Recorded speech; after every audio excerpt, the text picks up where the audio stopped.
plus hot topics of the week. Also, remember to follow us on Twitter at KMega4.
Woo! Listen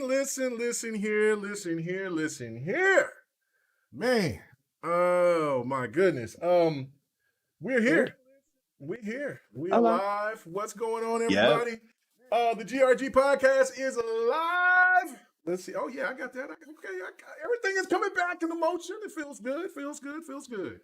So how everybody is doing tonight, man. Thank you, man. I know that I hear myself in the background for some reason. Y'all hear me in the background? I hear somebody. Nah, Okay. I don't hear no echo. I don't hear no echo. I don't know what's going on. Ooh, what's that? It must be me. Oh, it is me. It be like that. Never mind. It is. See, it was like that. It was like that. It was me. Anyway, what's going on, everybody, man? We are live, man.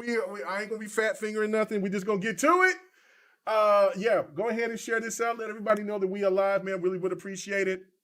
What up, Dragonheart? Yo, man, thank you, brother. Really do appreciate it. Thank you, Child of God. Thank you, Sleepy Goblin. I am very happy to be back after being cut like a fish. But I feel good. Wow. Okay. All right. I mean, I wasn't gutted like a fish because they didn't get nowhere near my gut. But you know, fish. Okay. Oh my, he was specific with that one. Oh, you know the anatomy and everything. Yeah, but they got the anatomy.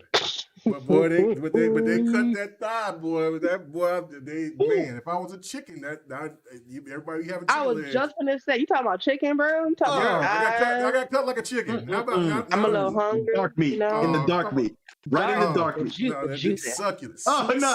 Thank you, Jesus. Succulent. Yeah. Yes, Lord. The crunch. Whoa! I'm hungry, y'all. Right.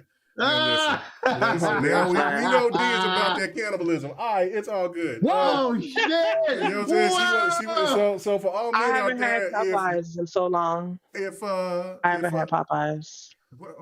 Okay. Sorry. I'm sorry. Okay. Good transition. Good transition. Very well. I know. We I like that. You should have had some hot breakfast. ass mess. What happened? Why's the reason why you didn't have no breakfast or anything? Because I was going to ask you, what was your meal of choice last week since we didn't have a show? What did you prepare yourself? And if you prepared yourself anything tonight before the show? Well, tonight I had me some lasagna with breadsticks. I kind of got the itis a little bit. I ain't gonna lie, but okay. I still want some fried chicken though, because I haven't had it in so long. Facts. Like Everybody in the I haven't had fried chicken by itself. I haven't had chicken and waffles in a long time. Hurting. Speak. Oh, I'm sorry. Yep. I'm sorry. I talked about your thigh meat being chicken thigh. I'm sorry. Wow, My bad, bro. When I heard that, I was like, "Whoa, what's happening here?" But my bad. Okay. I'm thinking. Listen.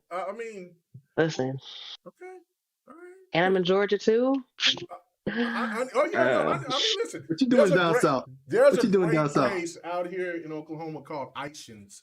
It's really famous for its fried chicken, and so put no honey on it. Oh man!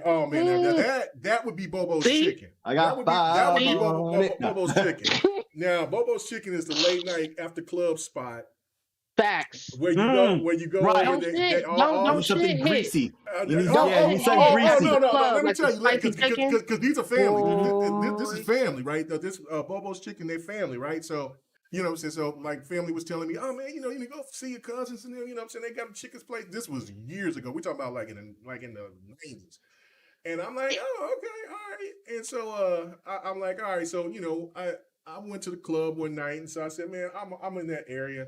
Let's go. And so it's jam-packed. People got to the club. They go to the if they can't be in the parking lot, they'll go to another parking lot. And then that's where the Bobo's chicken was just stayed, they knew where to be. And people buying, and so man, I was like, man, let me go ahead and give me a plate. You know what I'm saying? I mean, late night. Let's see if first, before I give me a plate, let me see if I'm gonna get some late night hype.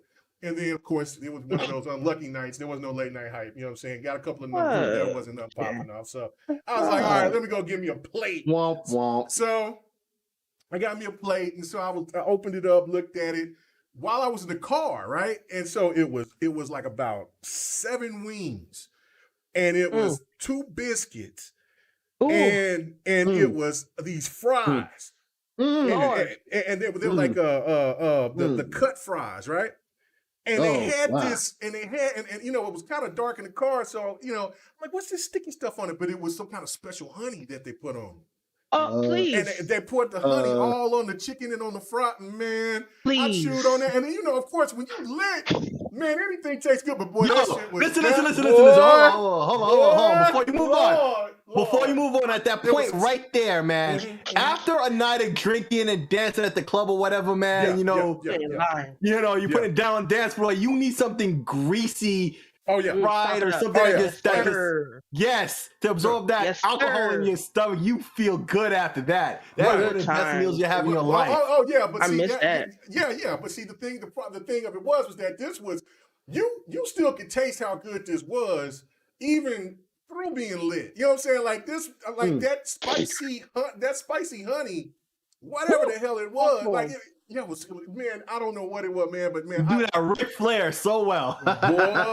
boy, mercy, Lord. Don't let the chicken be fresh. And so don't let it be fresh. So let's just say it like this: when I would go to certain type of clubs, certain type of days. We talking crazy. 3 black guys talking about fried chicken. I know. Listen. What are we doing right now? Welcome back to GRG. You know how we do it. My bad, y'all. No, but it's all right. But that's what I'm saying. So after that, I kind of made some detours. Because I'm like, man, I before the police come and move everybody out, I got to get to this Bobo's chicken. And you know what I'm saying? And then, since it was family, I called him like, hey, man, can you have a plate ready for me? He was like, oh, you still got to pay for that, don't you, cousin? I got you, cousin. I got you. But just make sure you got a plate for me, man. Don't, because they would be sold out. So I'm like, man, it was great. So no. You must not have that.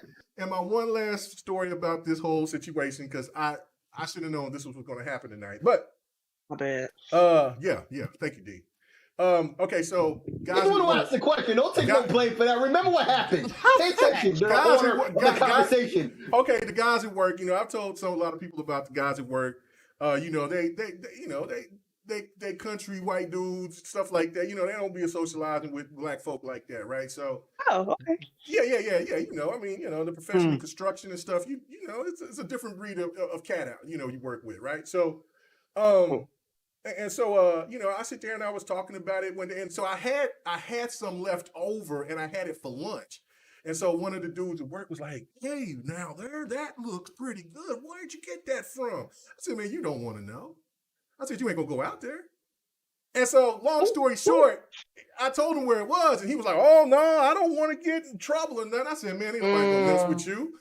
I said, "Man, you go out there." So he went out there, and next thing you know, his ass was going out there every weekend, and he was telling me about it every time every time I went to work that Monday. It was like how he got his wife to go, and he got a couple of his nephews to go out there, and I'm like, so y'all just mingling around with the black folk, huh? Just going in here to ask for some chicken. He said, well, man, that's some good ass chicken, William. You know what I'm saying? Because that's my first name.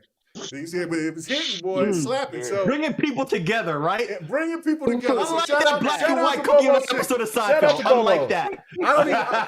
Shout out to Bobos. I haven't been in the club in a while, so I don't even know if they're still around.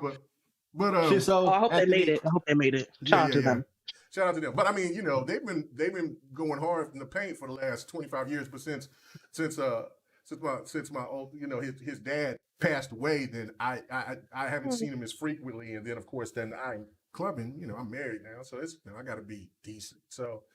You know, so it is what it is. But okay, so that's a history lesson about food, thighs, chicken, Bobo's chicken. So anyway, that's your ass up in the club. Anyway, so what's going on, everybody? Let's get to it, man. Six Slayer. Yeah, man, it's good to be back. How you doing, man? What's going on? What you been up to, man? And welcome back, K Mega, man. You sound well. Yeah, man. It's good to have you back. I'm at 80%, man. I feel pretty good. Excellent. I didn't take an oxy. I took one last night. We're talking pill, all right now. Well, yeah, they gave me a whole bunch of oxy. They was like, love it. Love to see it. Well, I never took an oxycontin before, and so like, listen, kids at home, people out there, do not take it unless you it hurt. I tell you, I understand why people get. That's gonna knock you on your booty. Yes, boy. Yo, man, if you're the type who don't do no drugs, not even weed or anything like that, no, and maybe you you drink. Okay, you drink, right? Okay, if you drink. This is still very different type of thing to be put down by some meds. Like, put down. It's different. Yeah, it's different. he said, I hope.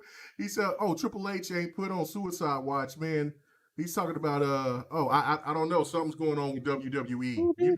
You know what's going on. I thought that was something serious about what we were talking about. Okay, yeah. Yeah. But anyway, they've been firing a lot of. They fired 18 people, including that big black guy, Keith Lee. They fired him and his girl and a bunch of other people. Like, man, everybody's thinking they be fixing to sell the company to, like, you know, Warner Brothers or somebody. Who knows?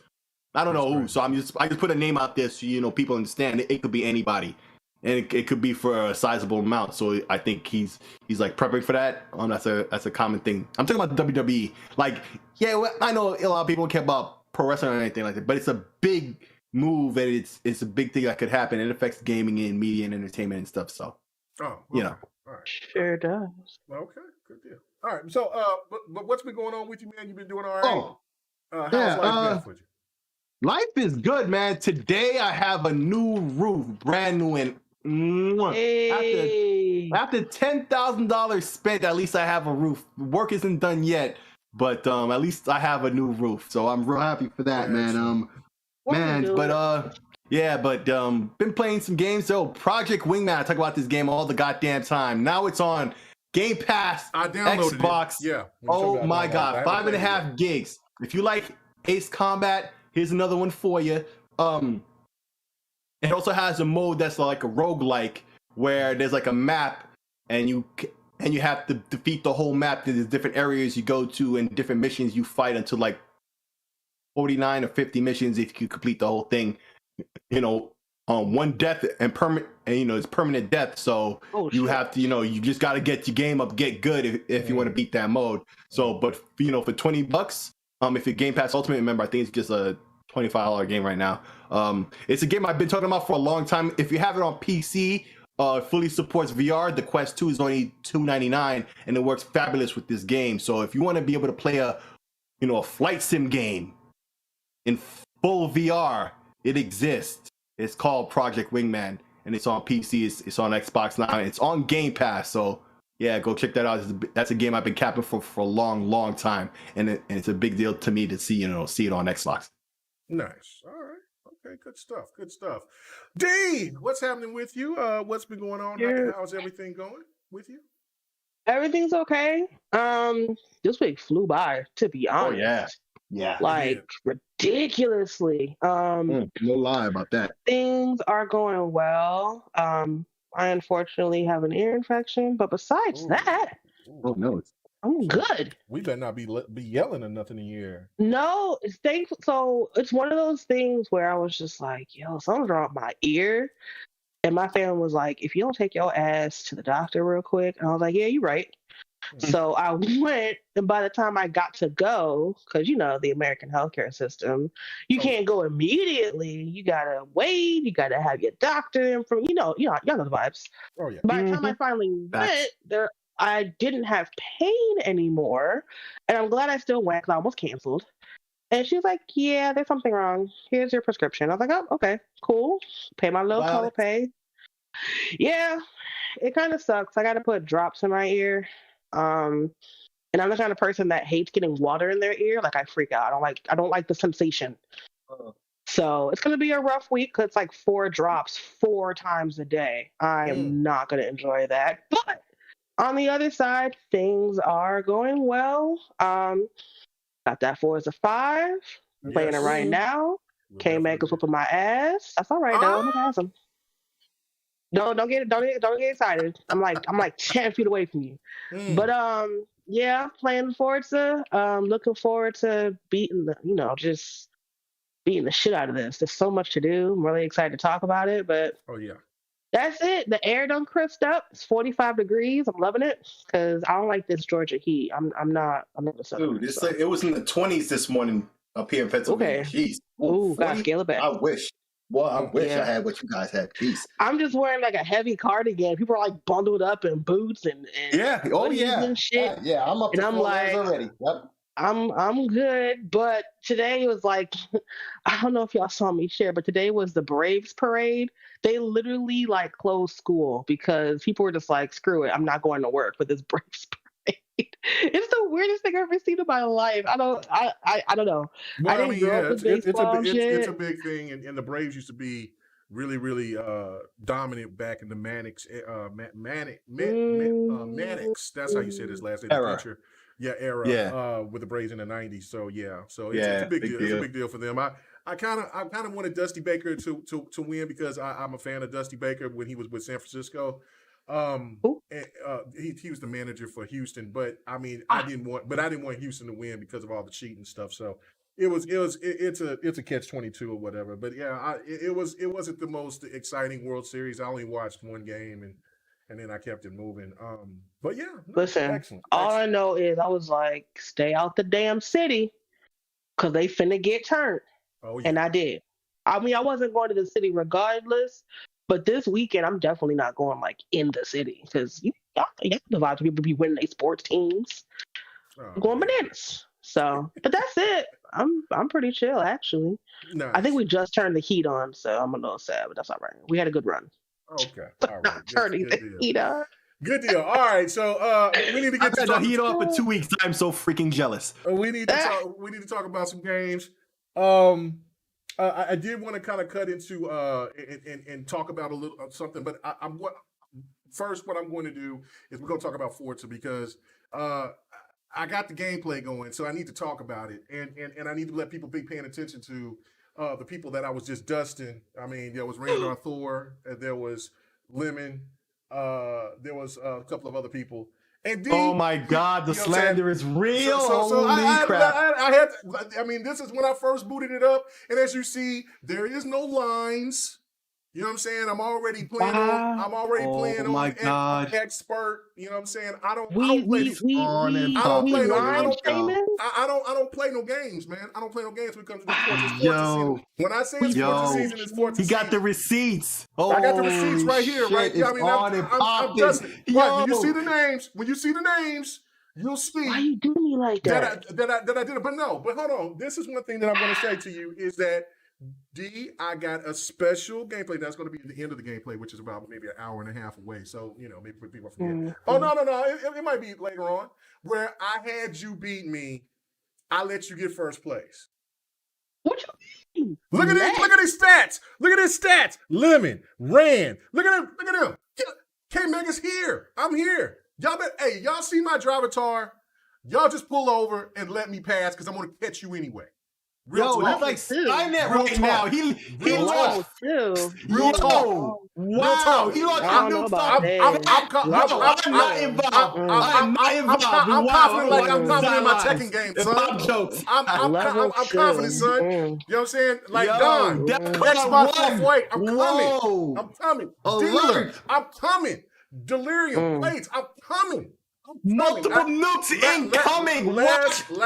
Oh my God. Forza 4, I was slacking off. You know what I'm saying? Big shout out to my boy Black Knight. We was talking last night. And he was like, Mega, you know what I'm saying? He said, man, I remember I was looking at your stats when you was doing Forza Horizon 2 and 1 and stuff like that, man. Those were crazy. And I was like, yeah. He says, and he said 3, you was great too. He said, but man, in 4, man, I was beating your stats. I said, yeah, because I played it. I beat that story, but then I went to the island, did that, but it just didn't have the same feel as 3. 3 is still is one of the best next to 1 for me.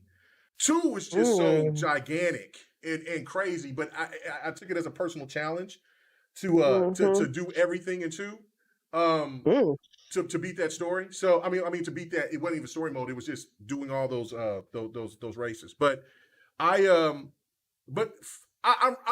rejuvenated. Like, you know what I'm saying? Because I mean, 4, I did get that work. I was looking and I was seeing stats and I was like, you know what? I gotta reclaim the fame. You know what I'm saying? Like, no, don't get it twisted. Like Dealer is serious when it comes to tuning. Him and Delirium Blades are some of the best tuners I've ever seen, right? But I'm not gonna ask them for no help for no tuning. I'm just gonna see them and I'm gonna beat their avatars and then then what's gonna happen? I'm gonna make sure that I got the cars that I need, got everything tuned up properly, and I'm gonna sneak up on their ass. Him, Cole, all the rest of them, I'm gonna get them. And they're gonna just see me just in the party, and I'm just gonna say, "What's up?" Yo, K-Mega. Boot up, suit up, get in your car, boot up. K-Mega, it sounds like you need to go back to your old logo with the bear. Because it sounds like the bear's about to go back in his cave and go back in the lab and drive against their drivatars until you think you can beat them and go and embarrass them. Is that the plan? Is that the plan? Is that what you're basically saying right now? Hey, man, slander to the max. I'm coming for everybody, man. Listen, tell my God. Ollie. Hey, listen, everybody, I'm coming. Remember I said, yes, you did this to yourself. You chose war. Oh no, I'm just watching from the sidelines. I'm not involved. When they said peace or war, they said I choose war. That's what you said. War. Oh shit. Well, okay. Hey, you did it. Hey, folks, you heard it here. He's choosing to do this. Much love to all those guys and ladies. Because he chose to have nuclear war with everybody. Everybody. All that smoke. All that smoke. Are going down in flames. It's going to be spectacular to watch. Man, I got cut like a chicken. I ain't involved. I'm ready to get started. I ain't worthy at all. but let's talk about Forza, right? Like, okay, so what do you guys because Slayer, I don't know if you got a chance to play it. Because I want to call you Kirby Titan because if you're looking at the gameplay right now, you'll see that that's who I'm racing against, which is you. But D, what is your what is your thoughts about this game so far for what you've been playing? And is it lived up to the expectations, or is there some issues or problems or something that you want to address within this game? But yeah, where are you at with Forza Horizon 5, D? Let me tell y'all something. Mm-hmm. Real quick. So it exceeded my expectations. I think I played Horizon 3 briefly on Game Pass, but I caught it on the tail end, and I missed when it got delisted. Look, you unfortunately, see Don's fifth place. Look! I just dusted him. But Kirby, you got me. That's all. Okay, go. Look at them levels, though. Look at them levels. All right. Anyways, you was good. Mm-hmm. But 4 is the one I really got into. I enjoyed the weather changes. It was fun and engaging. It didn't feel like a chore. Just driving around, getting skills and stuff was fun by itself without really driving anything. The Halo showcase was cool. So I really have put a lot of time and hours into 4. And going to Mexico was like, yay, new location, more Forza. And, watching the videos was just like, okay, I'm ready for this game to release. It 100% exceeded what I thought it was going to be. The videos that I was watching, for me, didn't do it justice. Like, I could see it was 60 frames. I could see, it can do this. There's this, that, and the third. But, like, the detail in it, I don't know if anybody watches Skill Up. There's a dude on YouTube. He's one of the people that does, like, reviews, unbiased. He'll tell it how it is, whether he likes it, all that kind of stuff. Mm-hmm. And I was watching his review, and he was like, why did they work so hard on detail? They actually rendered the interiors that you can't even go inside of. So if you drive by a house, you can see there's a living room, there's a kitchen. Like, it doesn't make sense how detailed it is. The trees and the landscapes, I just feel like it's really, really well polished. It has some new elements. It has some similar elements to the last game, which kind of keep it to what Forza Horizon is. I'm definitely going to put as much time, if not more, into this as I did with 4. And I really thought with 4, I didn't know how they could make it better, besides building it for next gen, if that makes sense. I don't know if I said it on air the last time we were on, but like how Gears 4, you can feel like you're playing it optimized, but Gears 5 was like built for next gen a little bit. That's how I kind of feel. I feel like they've learned from, making improvements, because there are some things that just work faster. Like getting a wheel spin while you're driving, you couldn't do that in 4. Like wheel spins before, you had to pause it, go to the menu. Here, it's like you're still driving, spin the wheel, and you're back racing. Like, it's ridiculous. I love it. I'm gonna be playing for a long time. I recommend it to everybody. If you've played any kind of Forza, or especially Horizon, strongly recommend it. There's really no downside. Well, the space. You ain't got the space. But besides that, you have the space. Like, 100% recommend it. Nice. Okay. All right. Timodas! I'm coming for you. We not in England anymore. We not overseas anymore. We back on the south country. I mean, north side of the country. Sorry. I'm over here now. I'm acting like, what's his name? We're on the north side of the country. You know what I'm saying? That's where we at. That's where we at. Right here. Timodas. We no longer in England. We're over here. North Americas. That's where we at. I didn't realize how gloomy England was, honestly. You know what? And that was the thing about 4 for me. And then I'm gonna get your thoughts about this, Slayer. Look, 4 was beautiful. 4 was fun. 4 was good. But it was really, and I agree with this with Don, it was just too short. It felt like that there was still more that was needed to be that was needed in the game. Like 3 was like the perfect size. 2 was just astronomically ridiculously large. Like it and then there was no fast travel in the so yeah, when you drove one place and then if you had to go do another race and you didn't go there, you had to go right to the other side, and it was large. Yeah, it took so much time. But I think how games are when the first game succeeds, they it's going to get bigger and better. But yeah, 2 was almost kind of like, well, no, 2 wasn't kind of. It was on that level of Horizon 2 was on that same level as like Ubisoft games with like like with just too much, just way too much. So, I want to hear your thoughts about before I give my thoughts about Forza Horizon 5 for what I've played so far.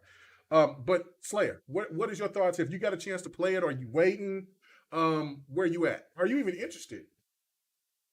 Did not get to play it because yesterday I booted up because I did the preload and all that stuff, right? And wow, I'm seeing the bars go up and down in Discord for the voice from time to time. I've never seen it happen before.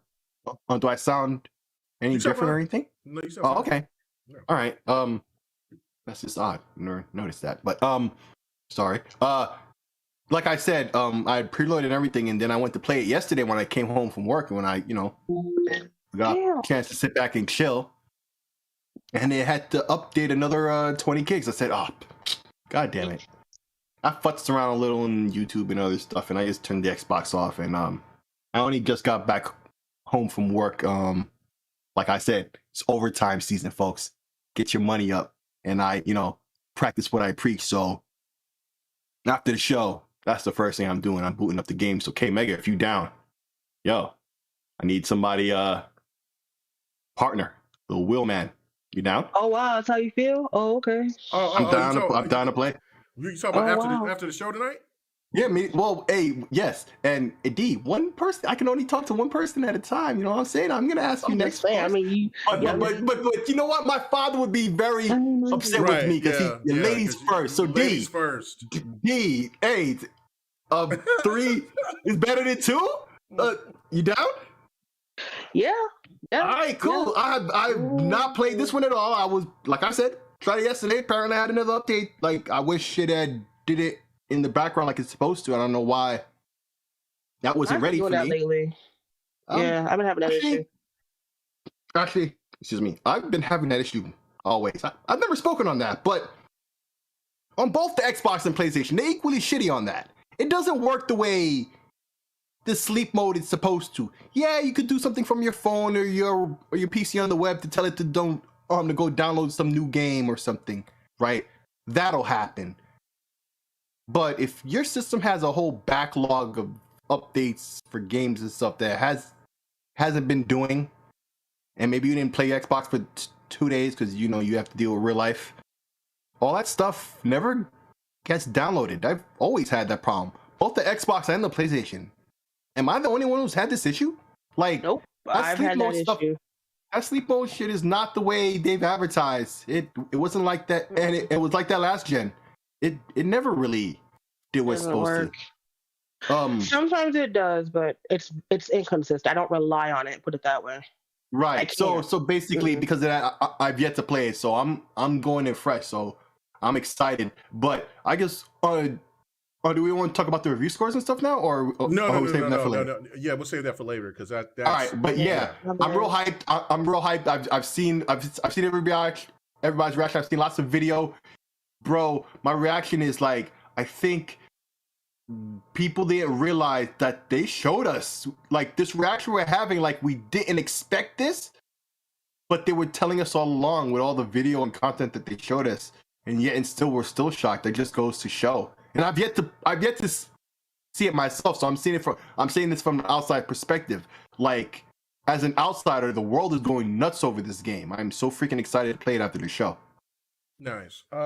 Yeah, no, like because Don wants me to play with him as well. I mean, we can all play together, but I'll see what I feel like after we get done. I will play a little bit for sure, but I don't know if I will, stay long because, you know what I'm saying? Because the longer I sit, the longer that. Of course. So, but yeah, but yeah, no, I will definitely play with you guys because I mean that's I love gaming and nothing would be more rewarding than to play with the people on the panel. So no doubt. So as for me, this is how important Forza was for me. As you can see, the gameplay for Far Cry 6. And shout out to Sleepy Goblin, right? Because because this game wasn't really on my radar like that. I was like, but you know what? I gotta give kudos. The story is really good. I felt, and so I had to, and then when I got so far, I was like, no, I got to beat this game before I get to Forza. So I beat it. I enjoy it. I will say this is that if they took off maybe about 25 to 30 hours of the fetch quests, this game would have been probably a 9 out of 10 for me. But it's an 8 out of 10 for me because the story was compelling. Like, you know what I'm saying? Like, there was one fetch quest that got on my nerves, and you don't have to play them. But then how I play is like, if once I get started on it, I'm like, I feel compelled to finish it. And so, like, I don't know if you can see this dude. I don't know if it's real time or whatever, if there's a delay. But the old guy with the silver hair. Well, there's two old guys, but the lighter skinned guy.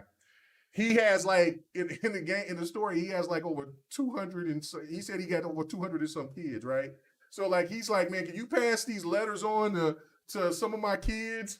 And then you got to look in places. It's not like they give you a direction. You got to find them yourself. That was getting on my nerves. That was gonna make me put the game down. But I luckily I found him and got to him, and then when I went back to him and I told him that I sent the letters, then it was like, well, I got some more kids that I wanted to give letters to, and then she was like, "No, I got a revolution to keep doing what I'm doing." So come on now. So because I was like, if they had me doing some more, I'm going to put this game down because I know that I wouldn't be able to finish it. But luckily, I did, and I'm happy that I did because it's a really good game. So anybody who's on the fence about Far Cry 6, if you've played the other Far Cries and enjoy them, do it. And what's really cool is that this game has a tie-in to, I think it's got a tie-in to all the other Far Cries, but it definitely got a tie-in to Far Cry 3.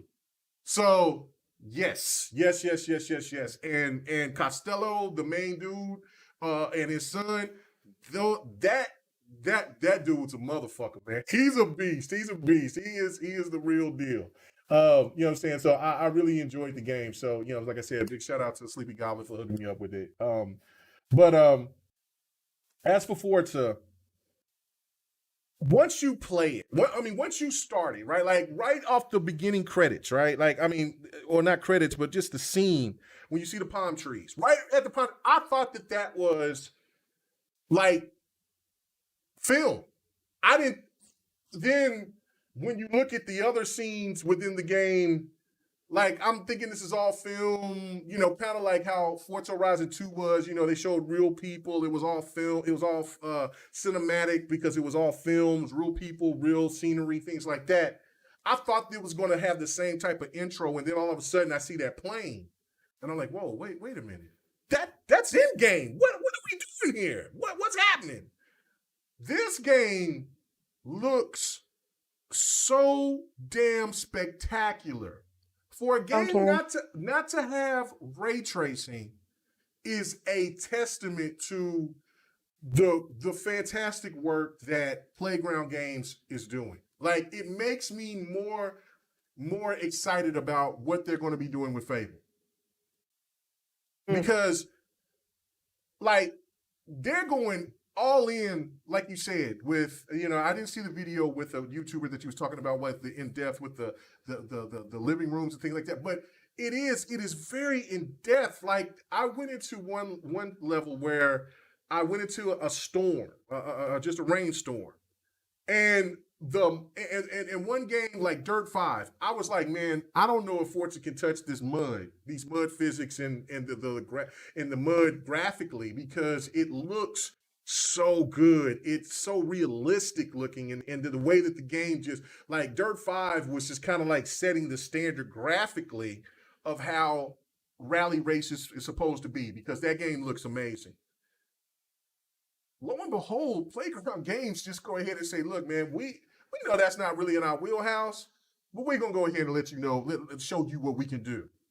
And when you see the water, like, what blew my mind in that little intro was then, like, when you was in that Porsche, when you was in the Amazon, or when you was in the jungle, and the flamingos was flying, and then you got out there, and then like the beads of water not only hit on, you know, the beads of water hit on screen on most other races, but the beads of water on the car was there. But because you were going so fast and then it was so hot out there, it the humidity dissolved the water until you went into another puddle. I said, yo, wait a minute. Like, no, y'all didn't. Y'all didn't sit here and clown like that.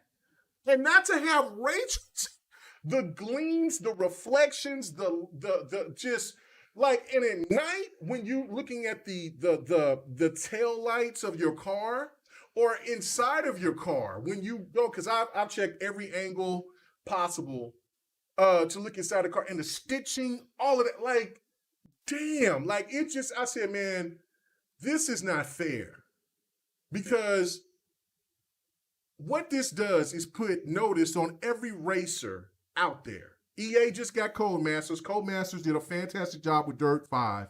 I enjoyed Dirt 5 immensely. I didn't beat it. I will go back and I will finish that game.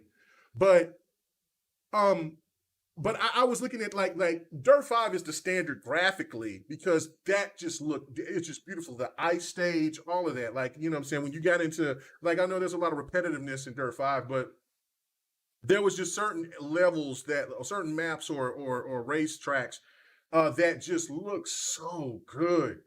And to have Forza be an open world game, that's where I think a lot of naysayers don't understand. This is an open world game. This isn't a linear type game like Dirt 5. This is an open world title. And to have that type of detail is insane. Yeah. Hey, Mega, yeah. So, listen, so I always looked at it last generation, at least with the hardware we had on tap. Excuse me. Forza Motorsport was the 60 hertz game beginning with the Forza 4, right? Mm-hmm. Ever since then, it's been 60 frames. And then you have Horizon, that's 30 frames.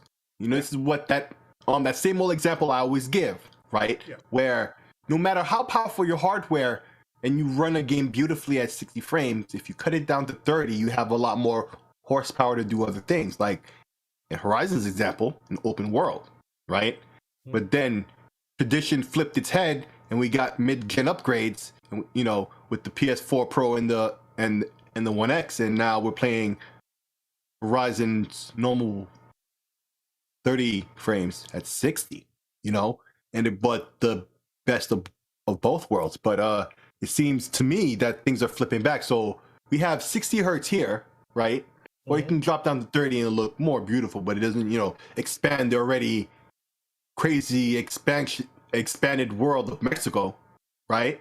They drive all around. But I think next year when Motorsport comes out, it's going to be that right 120 hertz racer. Yeah, right. It's going to be 120 hertz. Right. That's going to be the 1-2 punch that, thank God they alternate years, because even on the off year, you're still getting content and everything else, and it's a different flavor of the same overall racer that the other one does not provide.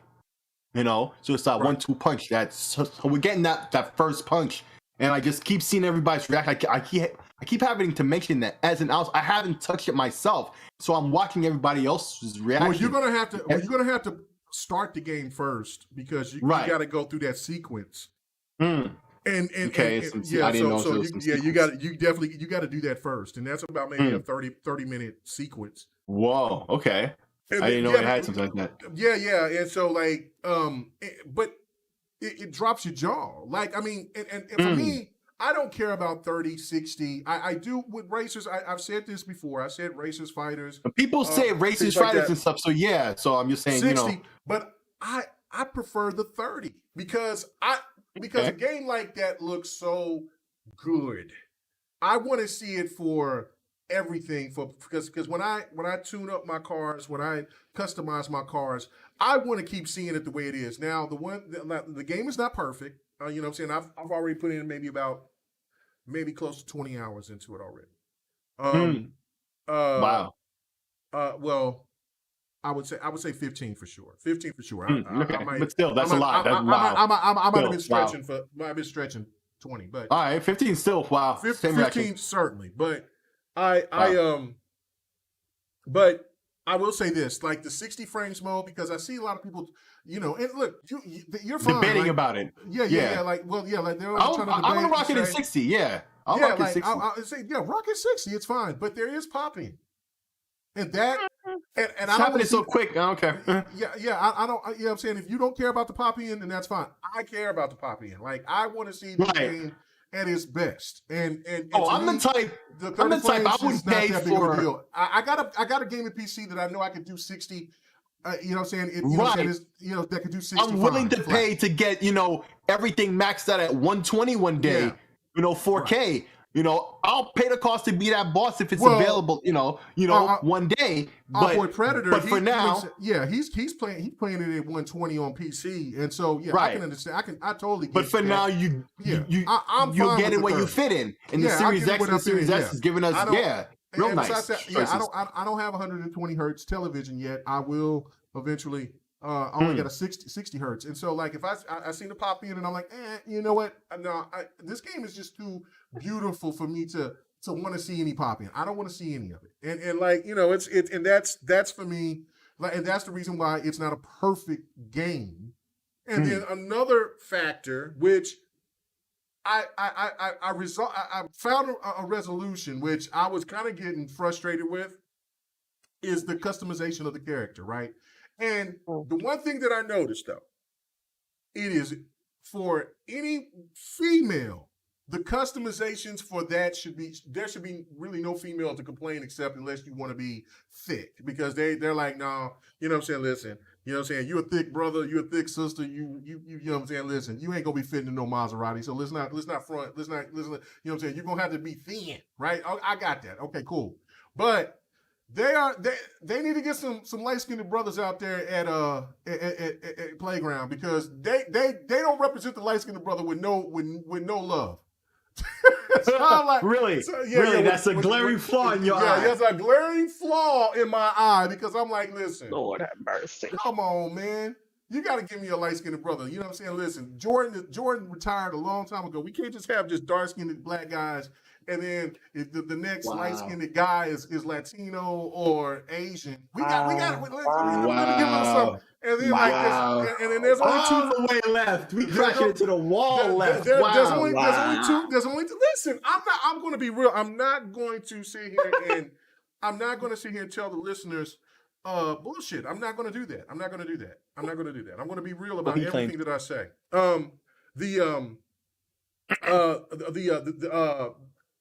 The females though, they did females, especially women of color females. That any female, if you want to be, and I think me and Black Knight was over here sitting there, we was discussing it last night. I'm like, man, I might even just make my avatar just a female, because they got it right. Hair right, you know what I'm saying, skin tones right, everything right. You know what I'm saying? If you want to be a Caucasian woman, you want to be a Latino woman, Asian woman, black woman, does not matter.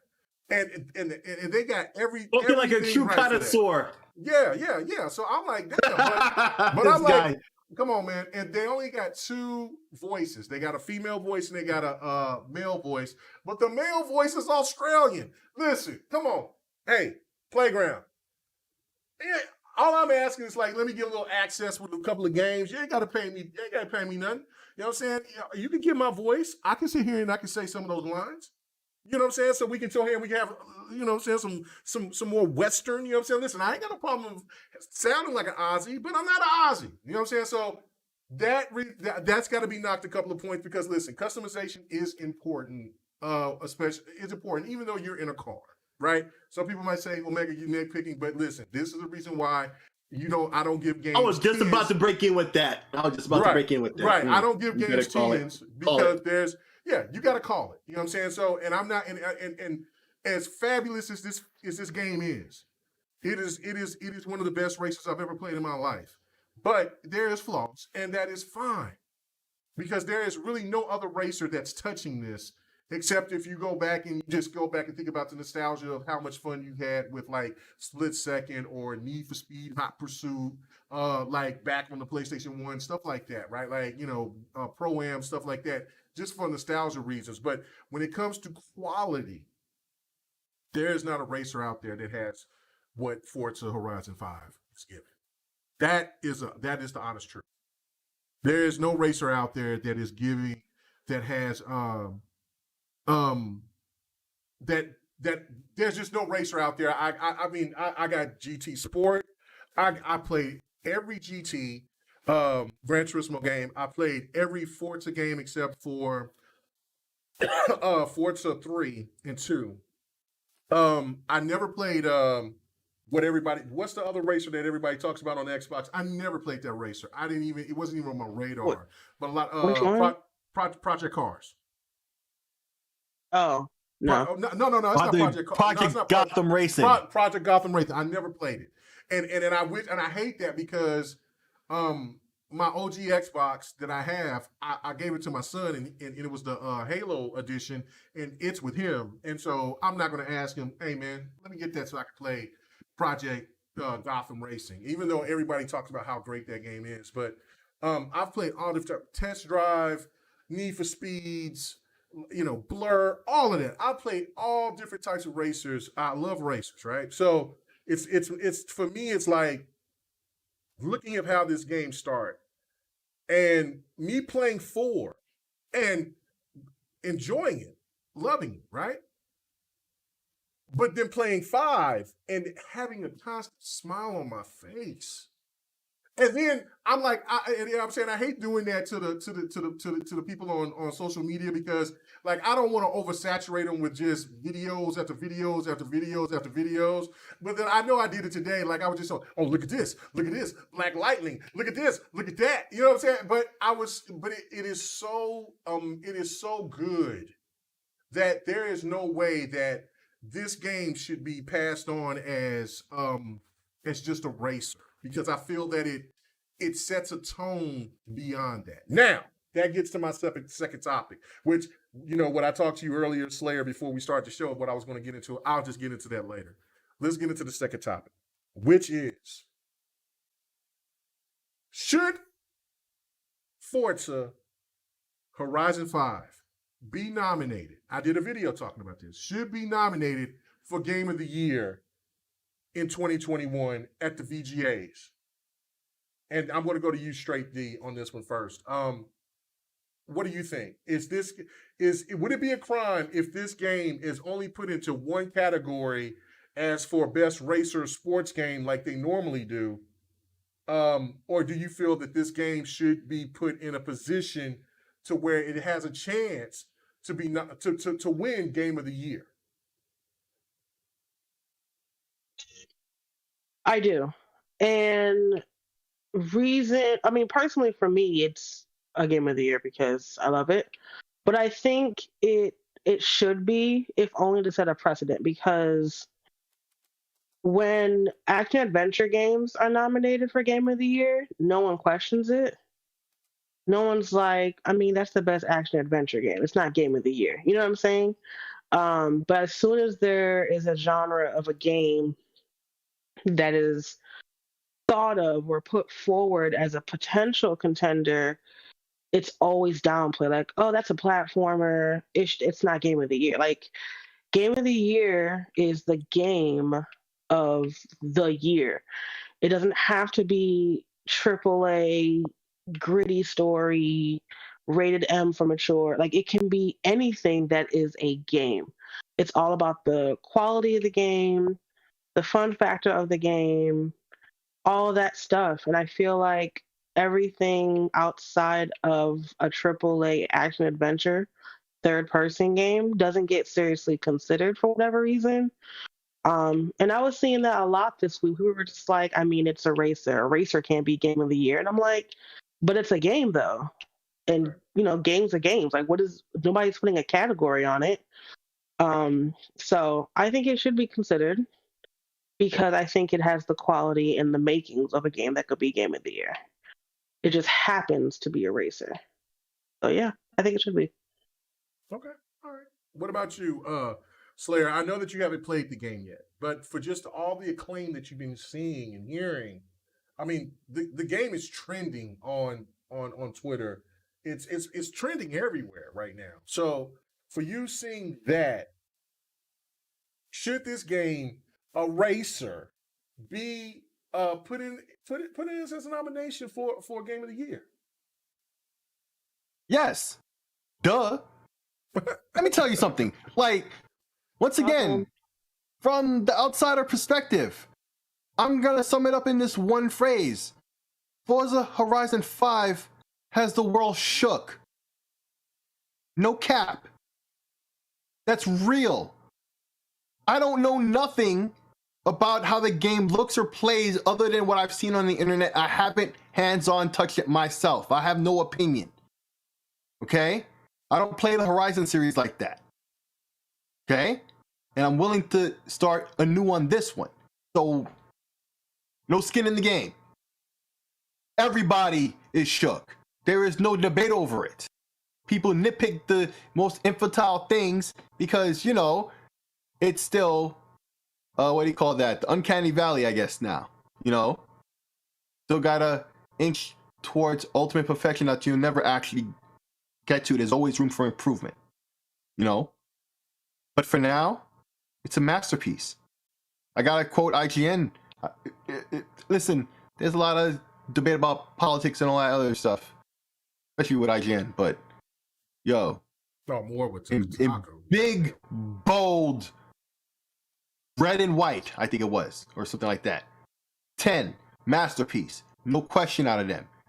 That shot out of me. Shook, right? Shook. Everybody's acting the same way. This is what I'm seeing, not my words. And there's little I can do to convey to you anything else than what it is, because you'll see me for a fraud instantly. This is what the world is saying right now. The game is hot. That's what's going on. Hell yeah, it should be nominated for Game of the Year. You tell me a game in any genre that's doing this well and is being this acclaimed, this well, like it's perfect. 10s I'm seeing in a lot of places. Yeah, there's 9.5s and lower, but a lot of 10s. I haven't seen Halo may not do that. Well, I hope, but no, Halo may not do that. I made my projections as saying that Halo is not going to it's going to be higher than Forza. I think Halo will be anywhere from like maybe 87 to 90. 90 is the max. If it's higher than that, then Lord have mercy. What we would see on the internet would be. I gotta step back from what I'm saying then, because I don't. You know what I think about Metacritic? Fuck a Metacritic. No, I'm not caring. But in my mind, the number that Forza Horizon got was a 91. Mm-hmm. You know, and so like I was saying just a moment ago, so I gotta step back just a second and re-examine what I'm saying here. Like the review scores I'm seeing from outlets that review games, not Metacritic. I'm seeing more 10s than anything else. Not that I'm only exclusively seeing 10s. I'm not. But Metacritic sums all that down to 9.1.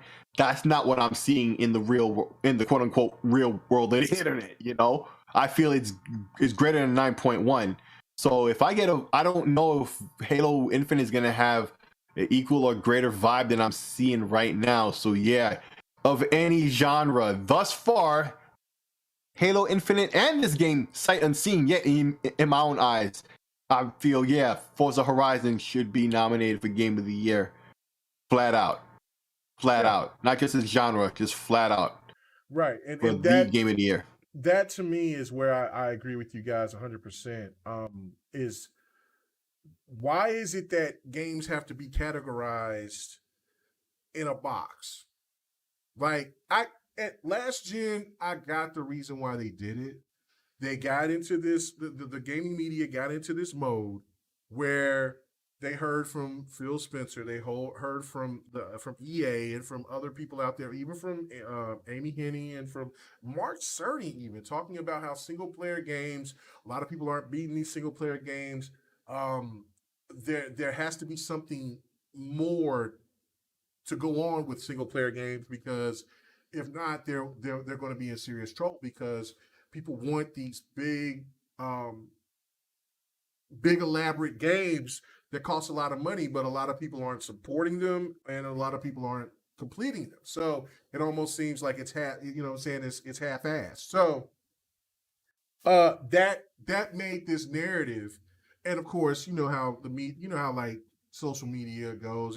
Oh, Phil Spencer hates single-player games. Oh, EA hates single-player games. They want single-player games to go the way, so the media was just like, no, we're not going to allow that. Because and if you go back, you look, the last game that won that wasn't a single-player experience was Overwatch. Overwatch was the last game, and if you remember, right after that, then that's when those narratives started happening, and then nothing but single-player games became a part of Game of the Year. I can't recall any multiplayer game even being put in there. A lot of people, now listen, I know a lot of people are going to look at me as a fraud because I've said this numerous times. I think Bethesda is a great company. I just haven't played all of their games. And I have not played Doom Eternal yet. But for everybody that I swear, from Crispy to Xbot to so many people, they say that Doom Eternal, it was one of the best games of last year. Well, if that's one of the best games of last year, why was that game not nominated? Because it's a bro shooter?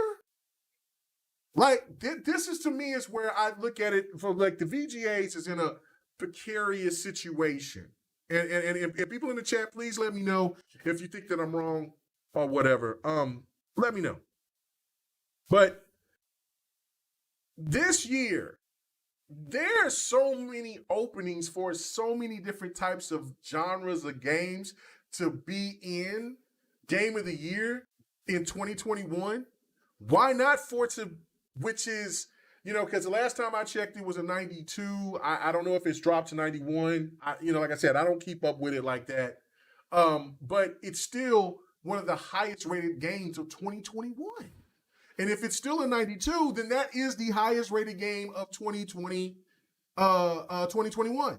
So if it's the highest rated game of 2021, it hits all the check marks that where people say, well, is it a trending type of game? Will it sell well? Everybody knows Forza Horizon is going to sell like hotcakes. It's outsold God of War. It's outsold any single player experience that people out there want to talk about. It's outsold even Spider-Man, Insomniac Spider-Man. Oosh. So, if it's hitting those marks, listen,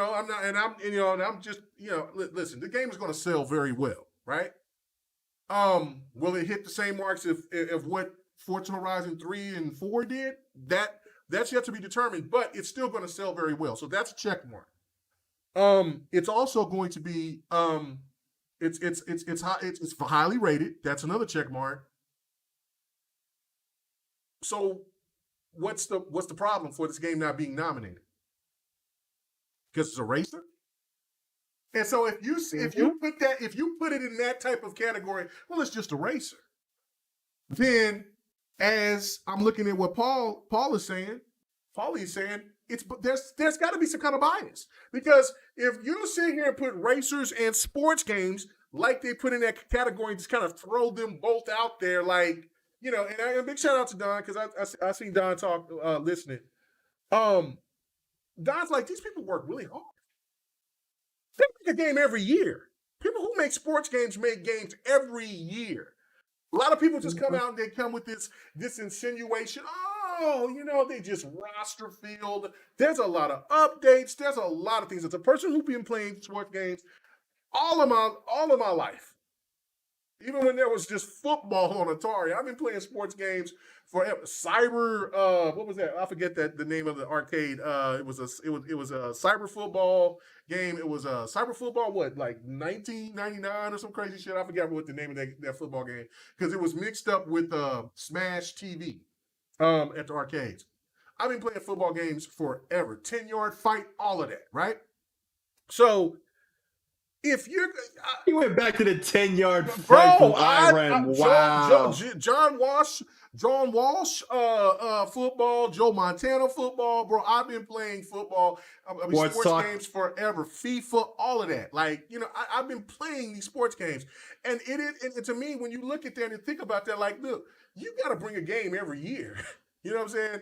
Like, other studios have time to bring these other games out.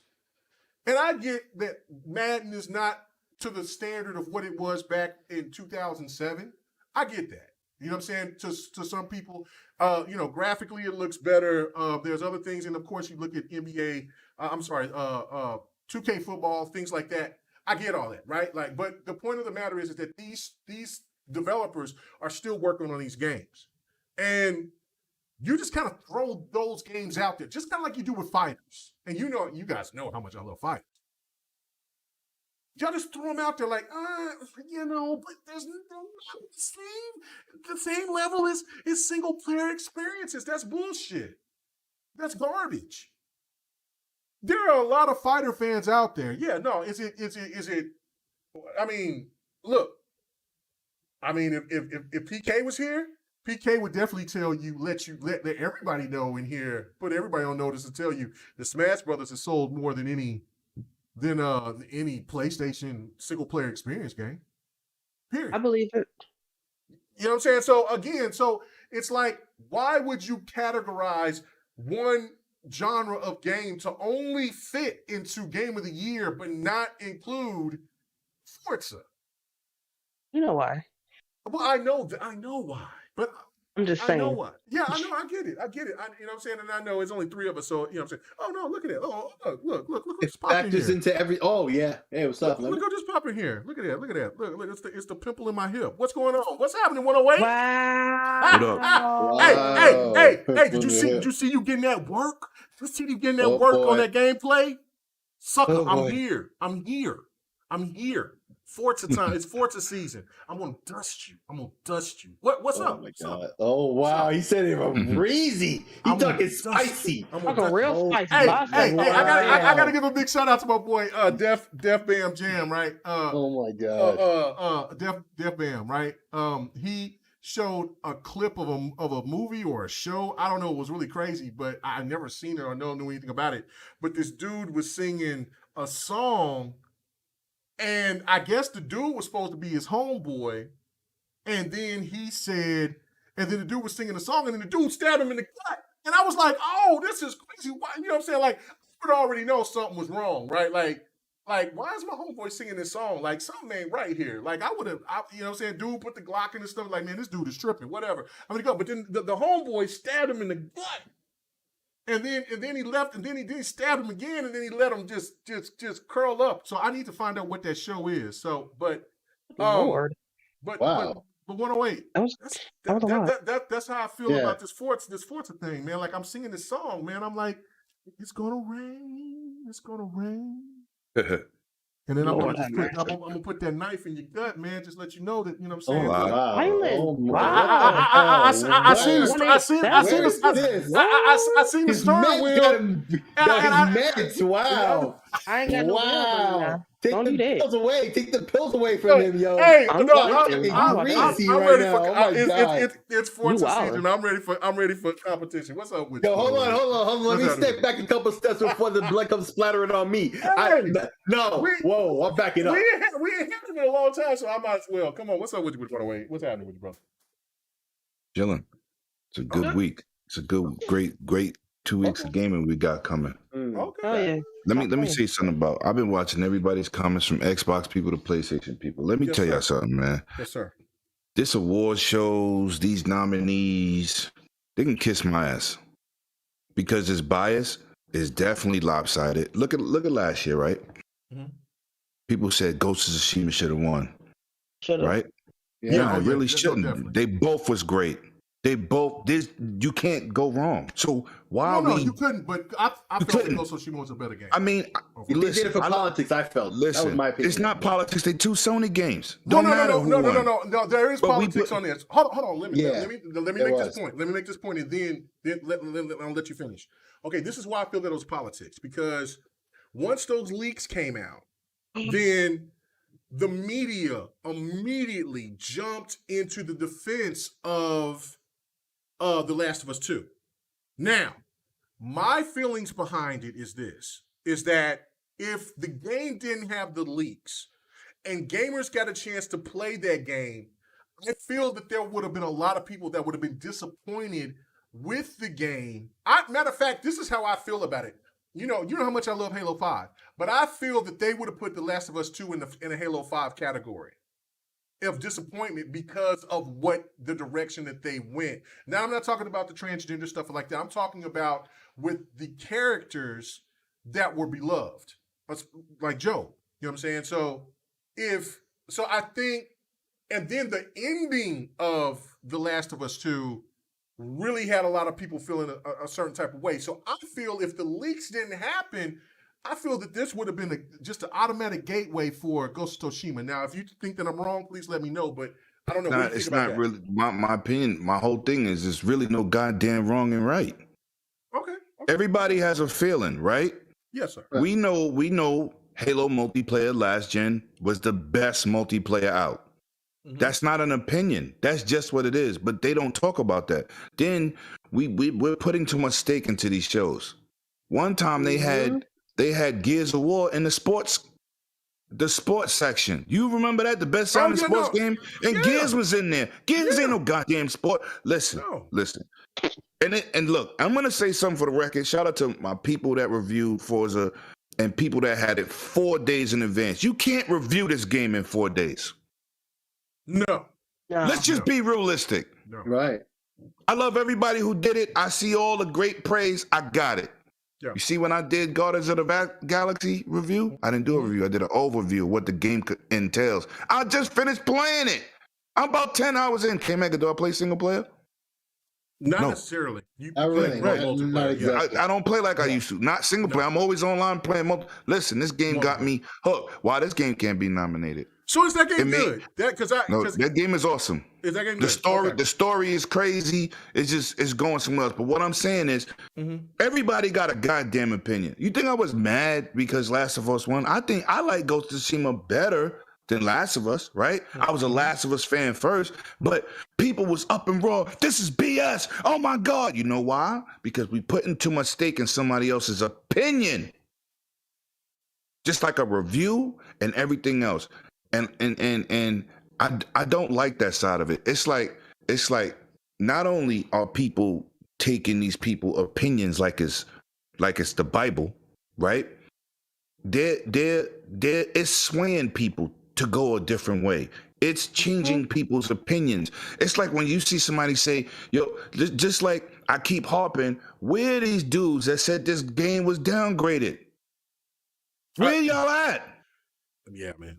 But you getting the support from people that y'all stupid because they get out here and say stupid things. This game, first of all, let's just go into the whole Digital Foundry thing. They're king spinners, right? What they like to do is spin. And the same thing with these game shows. They listen to what they said. Oh my God, Forza 5, I can't believe this. Oh my God, this game is amazing. But I think it's being held back from last gen. So I said, you acting like Forza 4 was okay looking. It was phenomenal on last gen. You see what I'm saying? You see how they take something and then just say, but it could have did more if they wasn't supporting last gen. So that means because Doom Eternal looks amazing on a 3090, wait a minute, it's being held up by the 3080. Ain't that what they doing? Ain't they spinning narratives? Right. These Game Awards shows, they push back the Game Awards show just to put Death Stranding in it. Remember that? They switched it. Yeah. So why? I'm not saying us on this panel, but we as the gamers have to pay attention to the BS when it's being shoveled in our faces. Game like Psychonauts, oh my God, that can't be Game of the Year. Why not? So many people's enjoying it. Who are you to dictate what we think is Game of the Year? Right. Do I not do a Game Awards shows ourselves and let the people vote? Oh yeah, no, you do. And I have guest YouTubers, right? I do it every year. That's what we need. We don't need nobody. IGNs, the Jeff Keighley's. We don't need nobody. Greg Miller dictating what they say is Game of the Year, and we have to make a decision determined on the list they gave us. But Lemon, this is another thing too that what you adding on is that I agree with 100% is that in a year in 2021 there is so much variety of great games. Of great games. That's a fact. There should be only really 2 AAA games that should be in the nomination, which is and you know Resident Evil 6 is going to get thrown in there, regardless of what people. I've never played it. No, I thought it was 6. Which one is the Resident Evil? The last 8. one, the 8. The Village. The Village. Oh, it's That's 8. I don't know. Yeah, like I'm. Oh yeah, the 6 was the other. Great game. That's another great game. Well, no, I got 7, but I only played 7. No, it's a few of them out there, but it's the blind. It's Right. like they trying to lead us like we're stupid. Resident Evil is that is one of the AAA games that's going to be there, and then you got Forza. That's another AAA game, right? Why not Death's Door? Why not a lot of people love Tales of Arise. I'm playing Tales of Arise right now. Well, not right now because I've been playing Forza, but I was playing before. Was there Scarlet Nexus this year too? I heard a lot of people like that one. A lot of people like Scarlet Nexus. I like Scarlet Nexus better than Tales of Arise. PK was here. PK would probably say it's blasphemous, but it's been taken way. I put 23 hours into that game, and then the story is really now starting to kick in to my liking. Now the combat is fantastic, but Scarlet Nexus, like, it only took about maybe 3-4 hours, and the story is ready to rip, like, on Scarlet Nexus. And so I feel that Scarlet Nexus should be nominated over Tales of Arise, but that's just my opinion. It wouldn't matter. Either one could be there. Like I said, Death's Door, Psychonauts 2. And then if, you know, and I think that's probably the length of what they have, but if you want to add another game, that is absolutely fine. And that, you know what I'm saying, if you want to say if it was Returnal, if you want to say it was Ratchet and Clank, whatever. But the point of the matter is that it's so diverse this year. Why not have a racer finally get up there? No, they don't want to give Microsoft no notoriety, right? Microsoft Listen, everybody this year. Everybody was worried about Forza's review. Forza's never been reviewed bad. That's number one. Number two, the game that you better be careful, being that they praise so much of Forza, they might try to crap on Halo just because. That's why I don't think Halo is going to get over a 90. I just don't. Listen, that's what they're going to do. They're going to knock this is what we got to pay attention to. Not Forza. You know, they crapped on the last Halo so bad that made, well, they didn't sway anything. It made $5.8 billion. But the opinions ran rampant. And you know, some people just don't get it. So they'll just regurgitate the same thing, even though they're having a good time with the game, and go, well, they was right with this, because they're so guided and misguided. They have no, it's like, you like robots. You know what I'm saying? And I just can't respect this industry with so much BS going around. And I'm talking about, it's like from small YouTuber to big YouTuber, right? Small platform to big website platforms. They just pushing narratives, and they're driving this gaming community. They're turning them into whiners, because you brought up a great point. Nobody's under crunch more than somebody that put out a sport game. Mm-hmm. Year to year, they got to bring out games and make people keep purchasing, compared to these long developmental times for these other games, 3 to 4 years, right? So that was a great point. Right. So it's like, listen, man, we have to have our own identity and our own opinions, and stop listening to people. I mean, I joined a lot of groups on Facebook, and I hear people say, well, I just bought Forza 5. Should I play it? You bought it already, stupid. Right. Well, you need attention? Why are you saying that? See, you look so stupid. On social media, like when you people ask that question, and I'm like these Facebook groups, I really don't see it too much on Twitter, but these Facebook I see it groups, on Twitter too. I'd be like, I think it's just people that just need goddamn attention. You bought it already. You done spent your money. You gotta ask the community, should you play it? Right. Like, yo, this is the time we live in. Or if you're not hyped for a game, then don't buy it. If you're saying facts. don't that's I don't get that's it. Well, I mean, no, it is something that I said a couple of years back. I said that attention is the new currency with society right now. It is Plain and simple. It's not about just, you know what I'm saying, like, you know, where at one point where status, I mean, and that's still important, but with this generation, status is only by what your ratings is, what your numbers are on social media, what are you trending? That's why I say the new currency is attention. It gotta be. And so that's why you see all these spaces coming out here. You see these people just say the wildest, craziest shit, or they'll ask the dumbest questions so they can get people to formulate and because they know exactly what they're doing. I can't think a person rationally in their right mind to come out and say, look, man, I just don't see how a racing game could ever be one of the best games of the year. Like, what? Why not? Like, I mean, there used to be racing. Game of the year is not genre specific. Right. Like, I mean, that's why. But they so stuck on stupid. Right. They just stuck on whatever these outlets are presenting to them. Right. You know what I'm saying? You know why I look at the Game Awards? I don't care about no award for no game. I care about world premiere.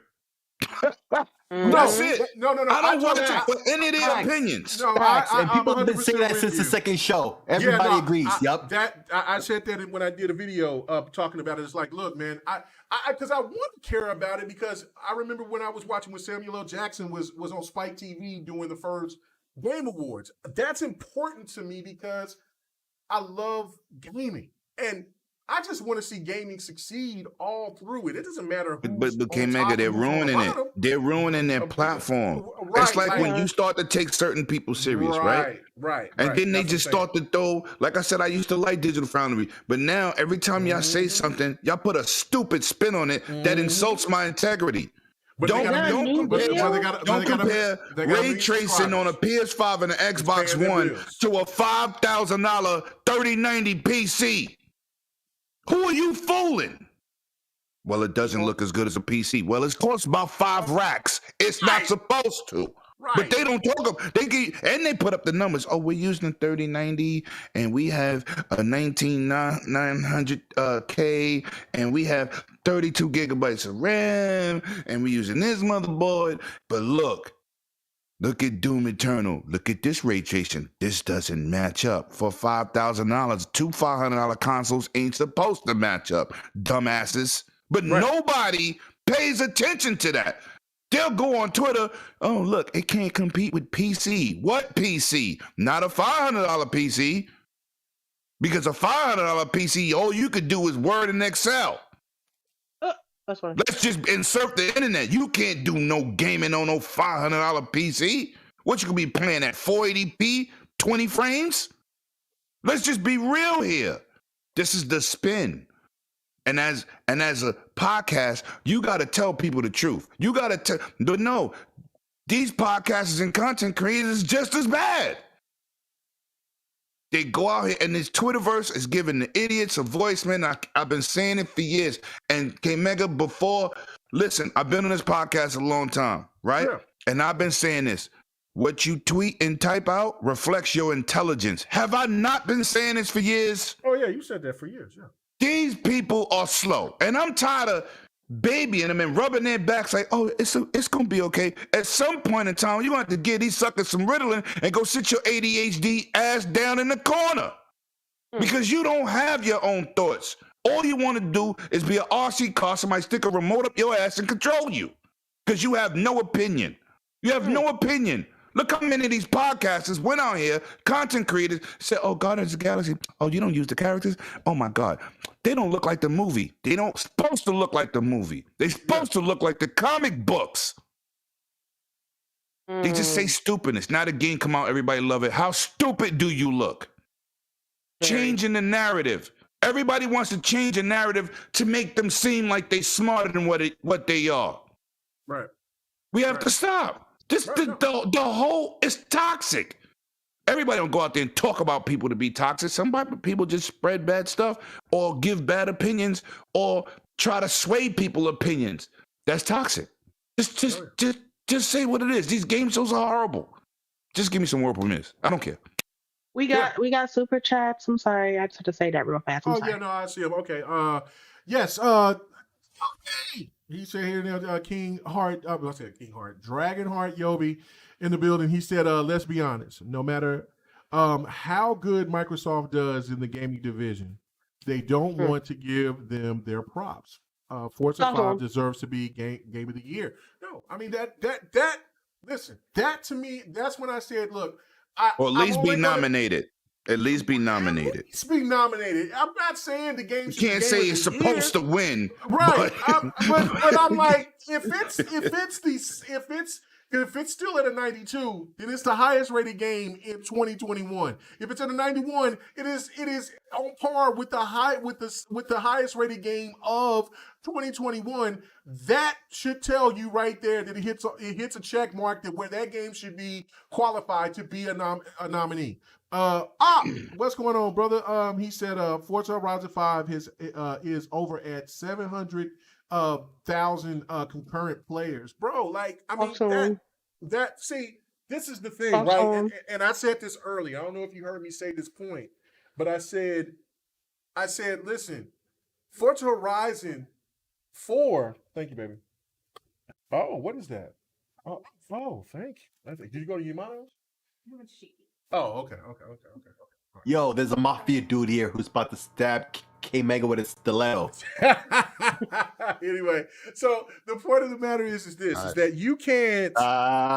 You got it. Yeah, I did. Yeah. And so it's one of those things for me is where you cannot say at one point, we got to worry about sales for this particular type of game, because I said this earlier that Smash Brothers outsold most of those, if not all of those, PlayStation exclusives. All of them. Forza 4, I know did more than the majority of them. I don't know if it outsold Spider-Man, but I think that it did overall. So if you're telling me that Forza 3, Forza 4 shouldn't be nominated because it is a racer, then what you're doing it don't matter if you win by an inch or a mile. Winning's winning. What? Right, K-Mega? Right. What is that? What is that? Oh, shit. Okay, all right. Like, what is going on here? Right in the heart with the stiletto. I told you because I looked down and I said, I seen Don, but I heard a black voice, and I'm like, wait a minute. Now, I know. That's Vin Diesel, man. I know you're done with the brothers, but bro, if you change your voice, we got to talk about this privately. I'm sorry, that was an accident. Go ahead. Oh, my goodness. Anyway, so that's the problem that I have with this, is that the Game Awards got to get back to the fundamentals of what's important, and that is gaming. When Overwatch won, I predicted that all those years ago because it was popular, it sold well, it was the most trending thing out there, and it was unique, right? For people to not say that Forza Horizon is not unique, and on top of that, which makes this even more, that pisses me off more, is that Forza Horizon has evolved into a culture. Like, it's like when Forza Horizon first dropped, people was like, oh man, this is a good game. I like this. Then it turned into 2, and then people was like, I dig it, but you know what? It wasn't as good as 1. 3 comes out, that changes everything. 4 comes out, it still has love. Now you doing 5, and these games just keep getting better and better and better. At some point, you would think that, okay, we got to give the flowers to these people. Okay, so now I see Don and 108 here and everybody. So, go ahead. I know I've been talking a lot, but yeah, now it's y'all's turn. Y'all can go ahead and have it. I'm going to eat some of this fried rice. Go ahead. Right. You going to mute your mic? Because I don't care if you smack. I don't care. Oh, no, I'm not smacking. You know that. I'm not doing that. No, you'll smack. You'll just mute your mic. Oh yeah. I smack like hell. Yeah, you get a half smack before he mutes it, though. Listen, if I hate people smacking in my ear, I am not going to do that to the public out there. That is just not fair. Appreciate you. Oh, yeah. It's strange hearing you guys talk about the Game Awards because it's not what you guys think it is. Okay, well, explain that to me. Explain it to me. What's the tea? What's the tea? Yeah, so like my take, and I've been to it a couple times with invites of friends in the industry and stuff like that, but it really is. It's not really even about the awards, to be honest with you. It's just mostly the development community just kind of celebrating gaming in general, and the awards are really just a reflection of the media outlets just kind of scratching their own back, trying to act like they're part of the industry in that same sort of capacity. So it's kind of a bizarre thing. And a lot of the industry stuff I should say the media side of things, a lot of it is just, them just following the trends, right? Whatever's going to get them clicks and whatever creates controversy or something along those lines. So it's really kind of just a private group of people in their view of games inside of the media outlets. That's really all it is. It's not really a real reflection of how gamers feel. But see, that's what I said, Don, and me and Megatron was gonna go this year, and we had this conversation, and I 1,000% agree with you, and we definitely had this conversation, me and Megatron. But it's like that's why I said people put too much into it.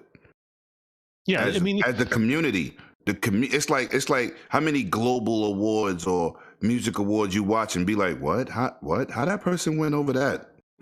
Yeah, it's it's like always the same thing.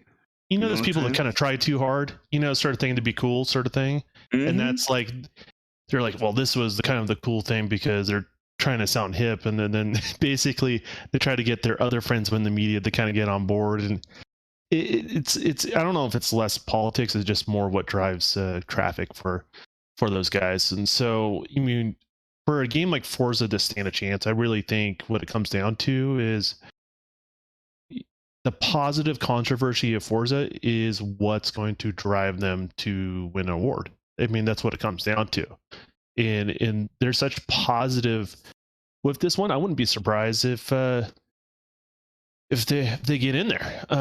In regards to what degree, I don't know. But they're definitely going to get their accolades to some degree because. Yeah, but my point is the accolades should come from the community. We should praise the game. Forget it shouldn't even doesn't even matter. It shouldn't even matter what these award shows say. That's my point. What does it matter? Like they've been crapping on Halo 5 for years, but $5.8 billion generated. Don't matter what you say. Doesn't matter. Well, what is a success, right? Like the thing is, like, is it X number of people engaging? Is it X number of dollars made? Is it the profitability? Like what the company, it's all about money. But what is the common ground, right? Like from a sense of like accolades, what can we all agree on before we even have a game come out so we can have an honest conversation amongst gamers? I don't know. The gamers need to decide what is what before games come out, and hold each other to it, right? In regards to that. So, it's unfortunate to me because it's just a show. It's more or less a show. That's all it is. And I've been really much into it, and it's one of those things like. It was interesting seeing other teams, people that represent different studios and stuff like that, talking with one another.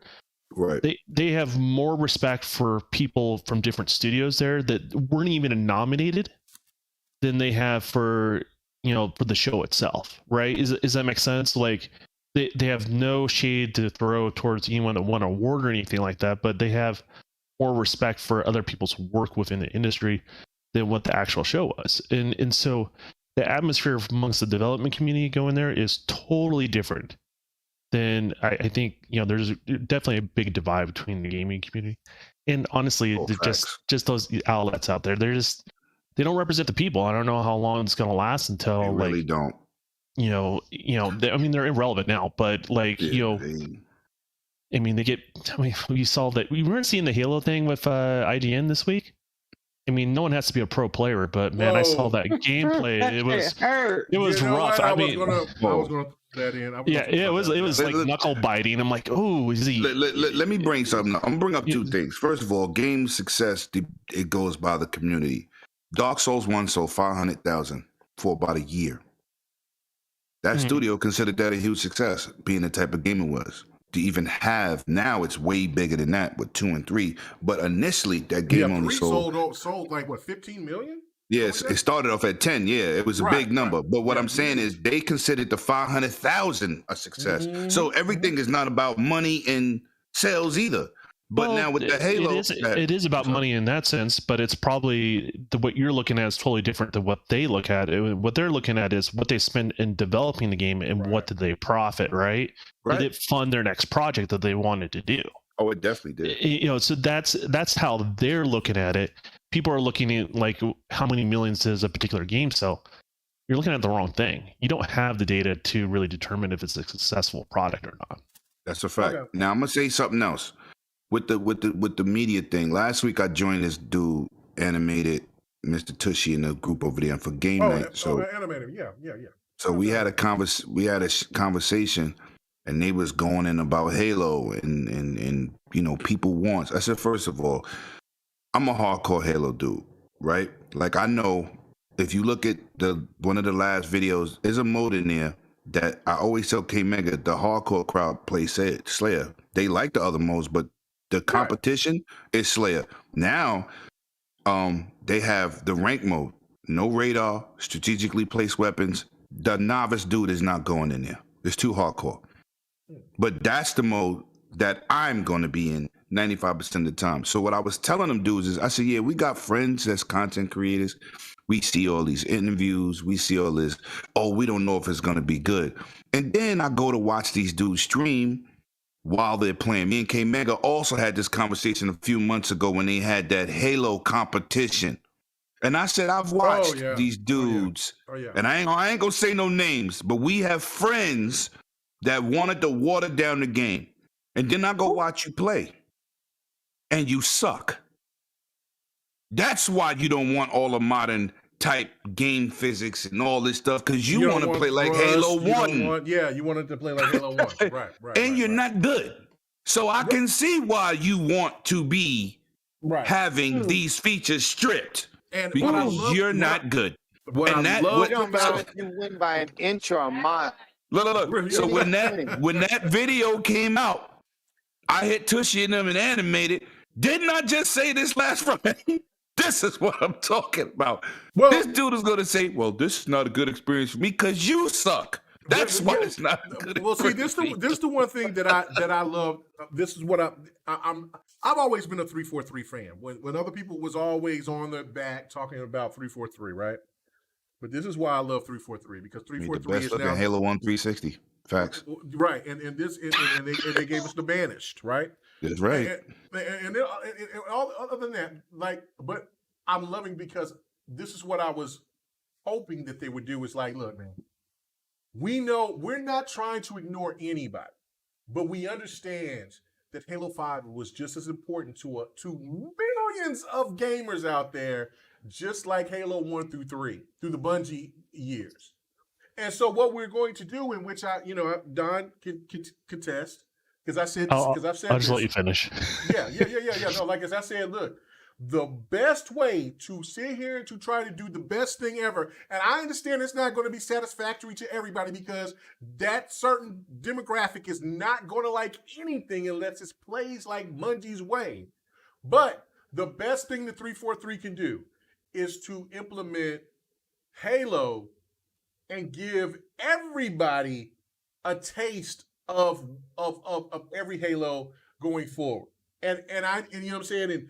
And it has Don pissed off on certain things. It has other people pissed off on other things. But for me, I'm like, this was the only way to do it, to satisfy everybody. Because if you just do Halo 1 through 3 and then you exclude 4 and 5, what about that? That to me is just telling me is that, oh, well, we're going to just do a soft reboot, even though I'm looking at all these sources, these insiders. I'm going through here. I'm listening. I'm looking. And you mean all these liars?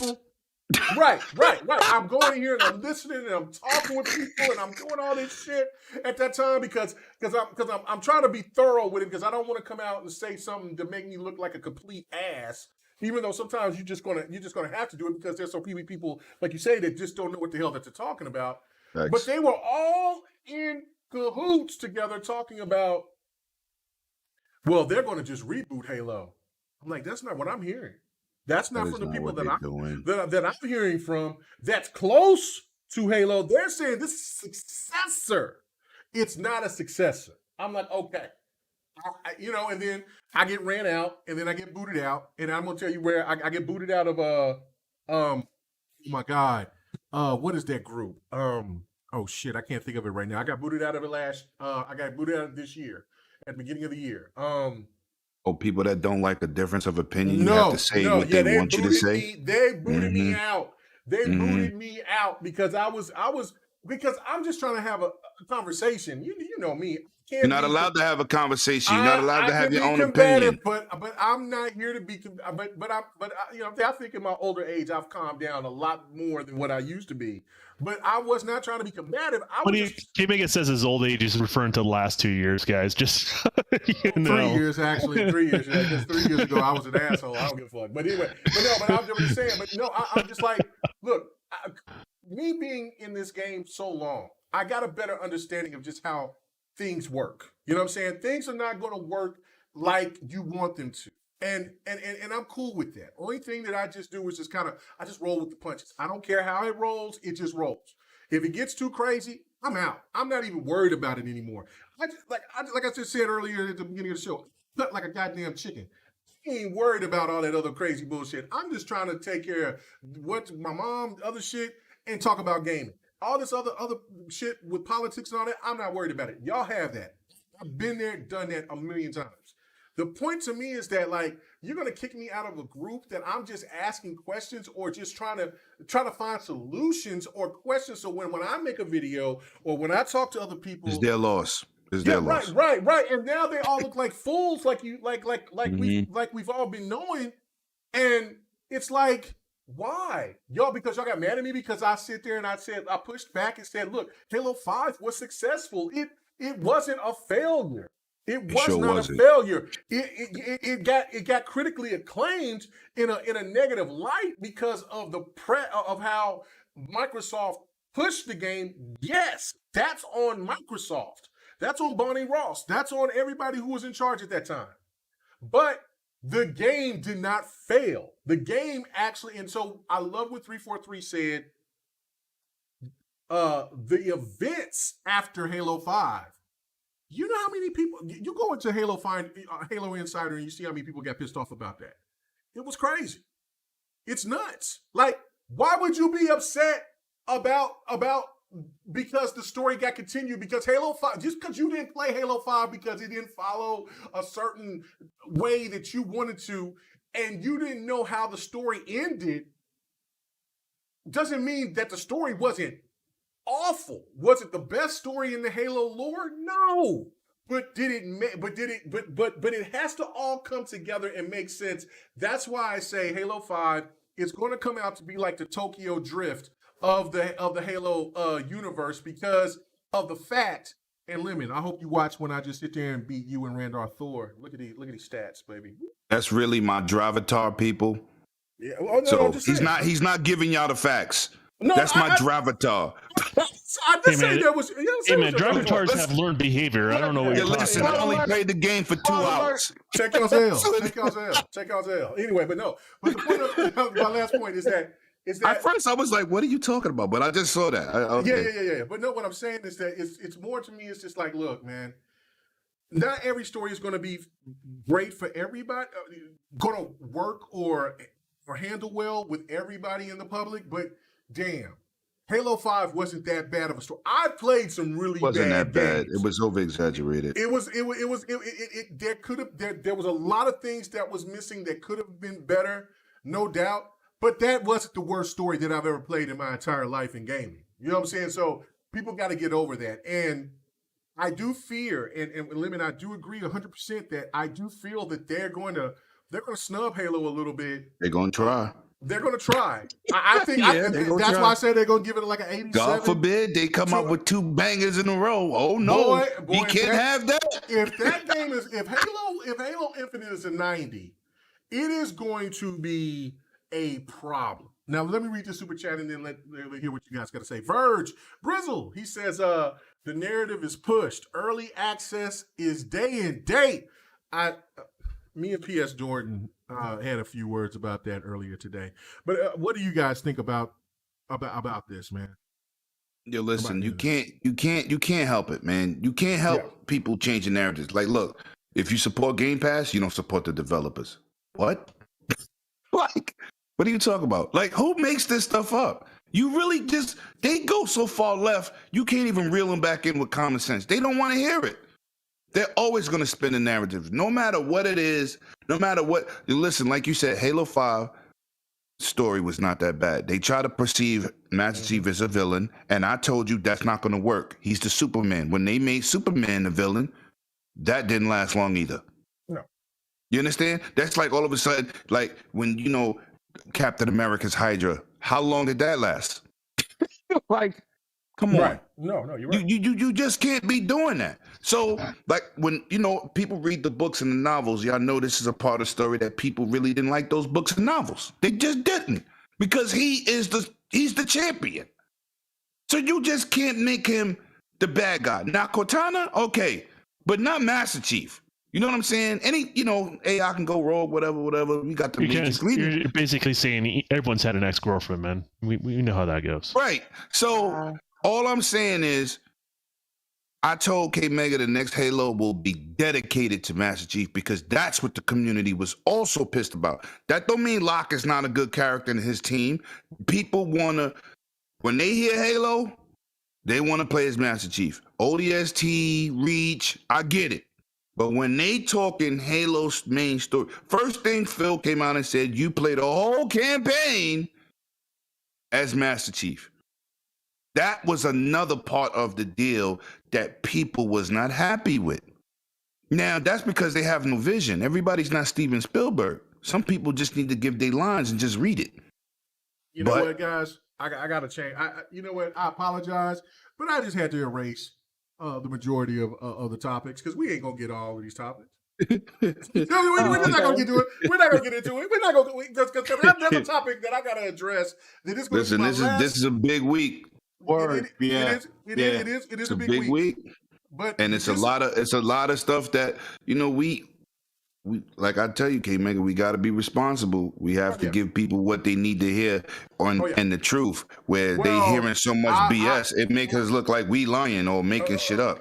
Well, no, but the thing is, I was gonna talk about like blockchain gaming and things like that. I'm like, no, that's not even gonna happen. It's almost 10:00 now. So, that's all I think it is, man. It's the narrative switching. It's the negativity and the toxicity. We just have to be better. Yeah, Slayer wanted to talk about something, but I told Slayer before the show that there was something that I had to address. This is going to be the last time I'm going to address it, and so I'm like, fuck it, let's just go ahead and I'll change it up once we're done tonight. But like I said, this is my last time that I'm going to address it. I've addressed it before. This is definitely the last time, and this is about people talking about gamers gaming stats. I'm done. What you mean gaming stats? Explain. I don't get it. People asking about people are fact checking. Hold on, let them finish. Let them finish. Y'all can't say it at the same time because now I don't know what y'all said. Oh, okay. So it's basically people. Okay. So the whole thing about people asking about your PSN account, your Xbox account, your Nintendo account, all of this and all that. That stuff is starting to. It's been going on for the last couple of weeks.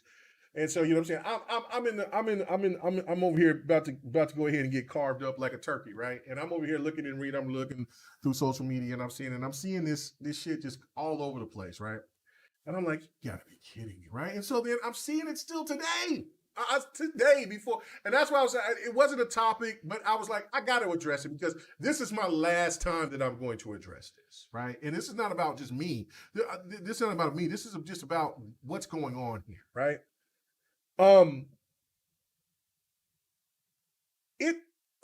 Me and Dirt, we talked for a real long time last night, right? Like, you know what I'm saying? Big shout out to Dirt Greg.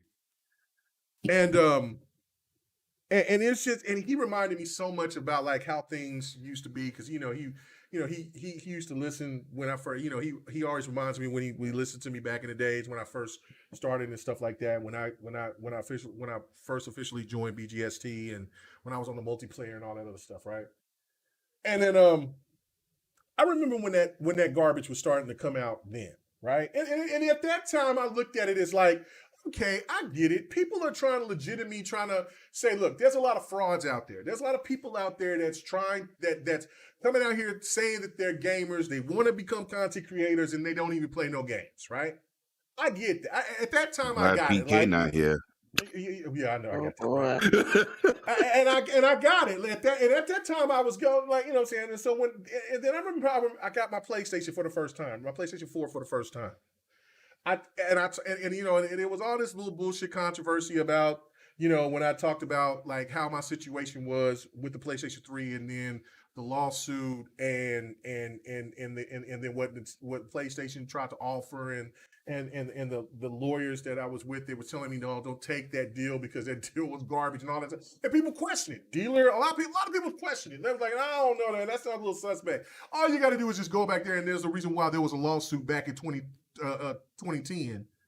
And you know what I'm saying, back in 2010. That's all you got to do. Just go back and just Google that shit about PlayStation's hacking situation back in 2010, right? So there was people that debated it and all that other stuff. So anyway, first class action. Yeah. And so then here comes this whole thing about people's stats and how they're gamers and how they're this and how they're that, right? And at that time I got it, but again, the environment that I was in, I was susceptible to the ignorance. Not, you know what I'm saying? I was feeding into the ignorance that this would help something. And when I first got to PlayStation 4, I came with a new account, all of that, and then I started playing my first two games. The first game that I bought was Drive Club, and I started playing Drive Club. Played about maybe 4 hours, and I was like, oh man! And then all of these dudes was asking, hey man, I'm like, okay, cool. This is what I was trying to do. I'm trying to be on this Iron Lord's tip. Like I'm trying to like unify everybody. You know what I'm saying? Lemon, when he first married, that's what I was talking about. You know what I'm saying? I was telling 100, I was telling Z, I was telling all these people out here, like, man, I'm trying to get everybody unified so we can just try to do this and be bigger and better and change all this shit, right? And lo and behold, once I did that, I started letting all these PlayStation dudes get my account and all this stuff. Here comes videos. Here comes people in my chats telling me, oh man, this dude's only put in like, he ain't even beat this game. I just got my PlayStation 4. I just announced this on the podcast. That damn next anything day. to discredit your character. Anything. Right. And so I'm like, what in the hell is going on? But then when I sit there and I try to come back at, a PlayStation member about like, oh, I see you got an Xbox One. Why you only got 1,500 gamer score? Well, PlayStation is my primary console. I don't play on the Xbox like that. But hold on, wait a minute. You sit here and you dogging me about you with all these other dudes out here dogging the shit out of me about my game playing on the PlayStation 4, but yet you sit here and you've been had an Xbox One as you bragged about for the last 2 years, and you only got a 1,500 score. Next thing you know, he sold his Xbox One, saying that he didn't care about the Xbox. Xbox was trash, right? That was the very first time I heard that word trash, which that was the very first time. We talking about 2015, 2016. So now here we go and we looking at this shit now. We still got people out here trying to act a fool now about this. People, stop falling for the bullshit. Now listen, I got a lot of love for the people that do the spaces on Xbox and stuff. It was like what I was talking to Dirt. I love this new generation of Xbox gamers because they're not falling for the garbage. And they don't and look, if they don't want to be dealing with like this whole with the PlayStation community that only wants to argue and fight and just keep this console war garbage going, I get that. That is fine. That's fine. But do not become what you hate. That's what I be saying. All the time. I tell Sick all the time. Do not become what you hate. These dudes are toxic. Yeah, the toxicity. Dude, I talk about that all the time. Right, yeah. No, but I tell you straight out, don't start no PlayStation shots because we not here for that. We just talking the topics. It's not about passion. To be critical. Facts. To be critical on speak on their own. Listen, to be critical on Xbox or PlayStation or Nintendo is just being critical. There's a difference. Like, this is the reason why there is very few to none PlayStation Pro people will come on to GRG. I've asked them. I've given up on asking them because I've asked multiple times, like, hey man, come on. No man, I appreciate the invite. I do this. I did this. No man, I really appreciate it. I'm busy doing this and doing that. There was one person I went to like 5 times. Like, listen, I promise you, we're not going to jump on you. I just want to have a discussion. We're not like other podcasts difference of opinion. There. Right. I just they don't want that. I want to have our listeners listen to a different thought process other than ours, because some people may think that we're just overly just one-sided, right? And I'm not here. And if anything, and if anybody gets upset about something, then I'm gonna kill it. Like, you know what I'm saying? I'm not here to argue. I just want to have a discussion, because I think discussions help build a true community, right? But first of all, that's how we grew up. Everybody didn't have one console. Everybody used to be in the park, going to play basketball, getting on your swings. We talk about our gaming experiences. Everybody didn't have Super Mario Brothers. Some people had Genesis. Some people had ColecoVision and television. That's the conversation gamers have, not a PlayStation or Xbox fan. Gamers.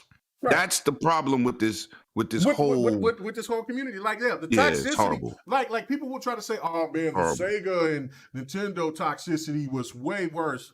With the companies, yes. The companies, right? Yeah, but listen, I went to my mom and I would tell my mom, like, look, man, can I get me a Super Nintendo, because I am tired of this dude whooping my ass on this bloodless Mortal Kombat.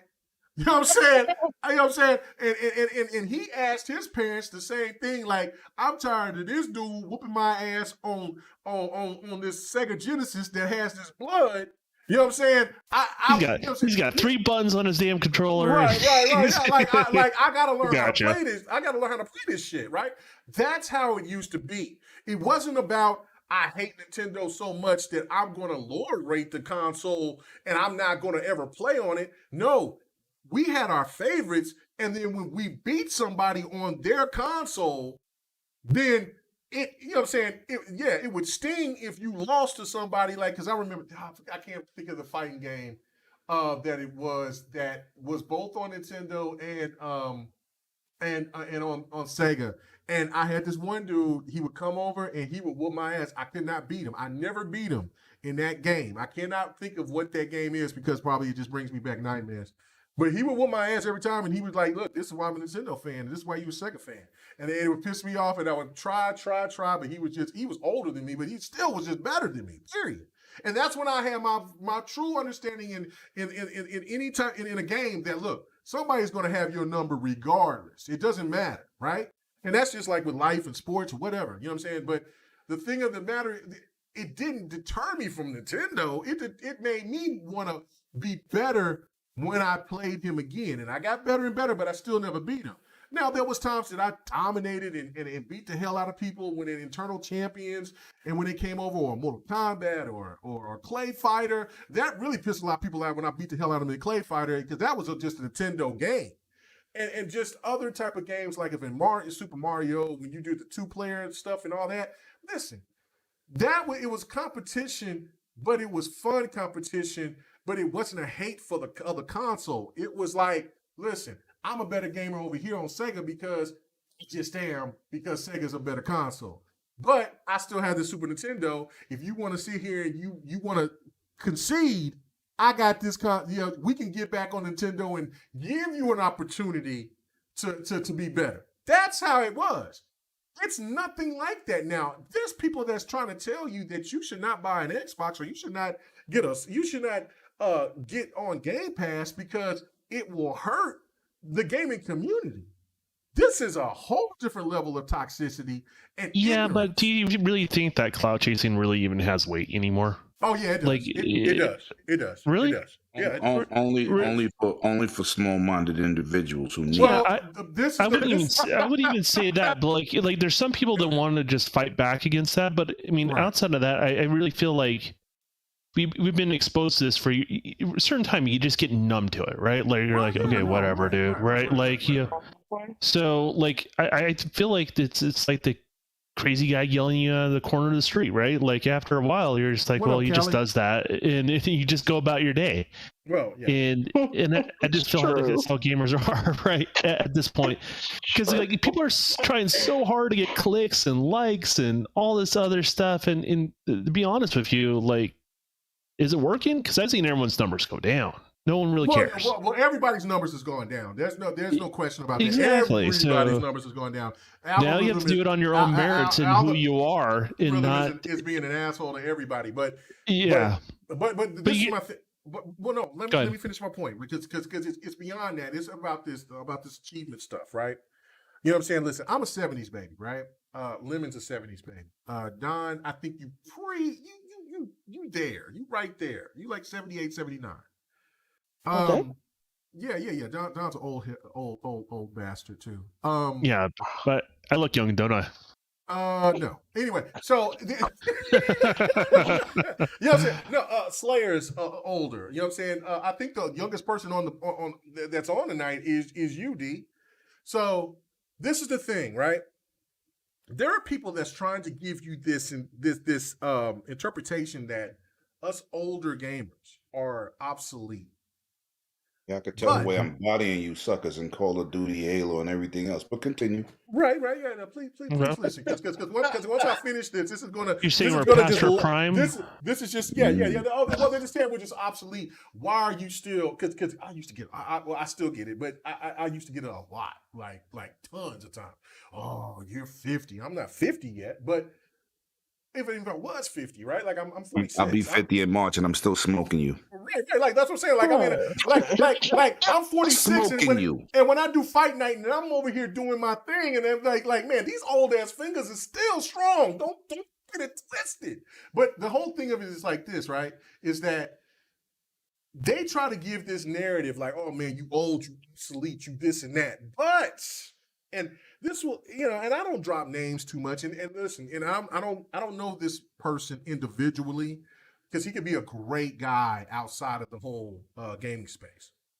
But while they tell me and they tell other people how old we are and how obsolete we are, and why and why nobody should listen to me or anybody else that's around my age, they listen to a person like Optimus Code. And like I said, he could be a great person. I don't know him that well. That man's older than, I think that man's around Sir X-Man's age or maybe even older, right? So you're going to listen to somebody that's talking about Pegasus Nation because that's their narrative. He pushing the narrative of the BS back to them. That's why. I know. But like I said, but this is my thing. Like, okay, so you're telling me a person that used to do code for video games in the 80s, like Don, you should be tickled pink about that does code for games back in the 80s, is going to tell you how gaming should be and where you should fall allegiance to on top of that. Yeah, that's the word. No developer should don't have that. No. That's not the place of a developer. Right. Thank you. That's the point to me. It's like, look, I don't care if you're retired or not. Like, if you are a 70s baby like us, like, I mean, this, and like, if Code is, because I know Code is in his 50s, right? Because I see, and listen, I don't condone Xbox gamers going after this dude and telling him and calling him this old, this, and I don't even know who he is, to be honest with you, but me either, Don, me either. I don't condone that shit. Like, I think that's stupid, right? But he's asking for it though. Okay, Mega. No. He's also warranting that activity. Yes. Don't rob a bank if you don't want to get shot by the cops. I agree. But what I'm saying on this is this, right?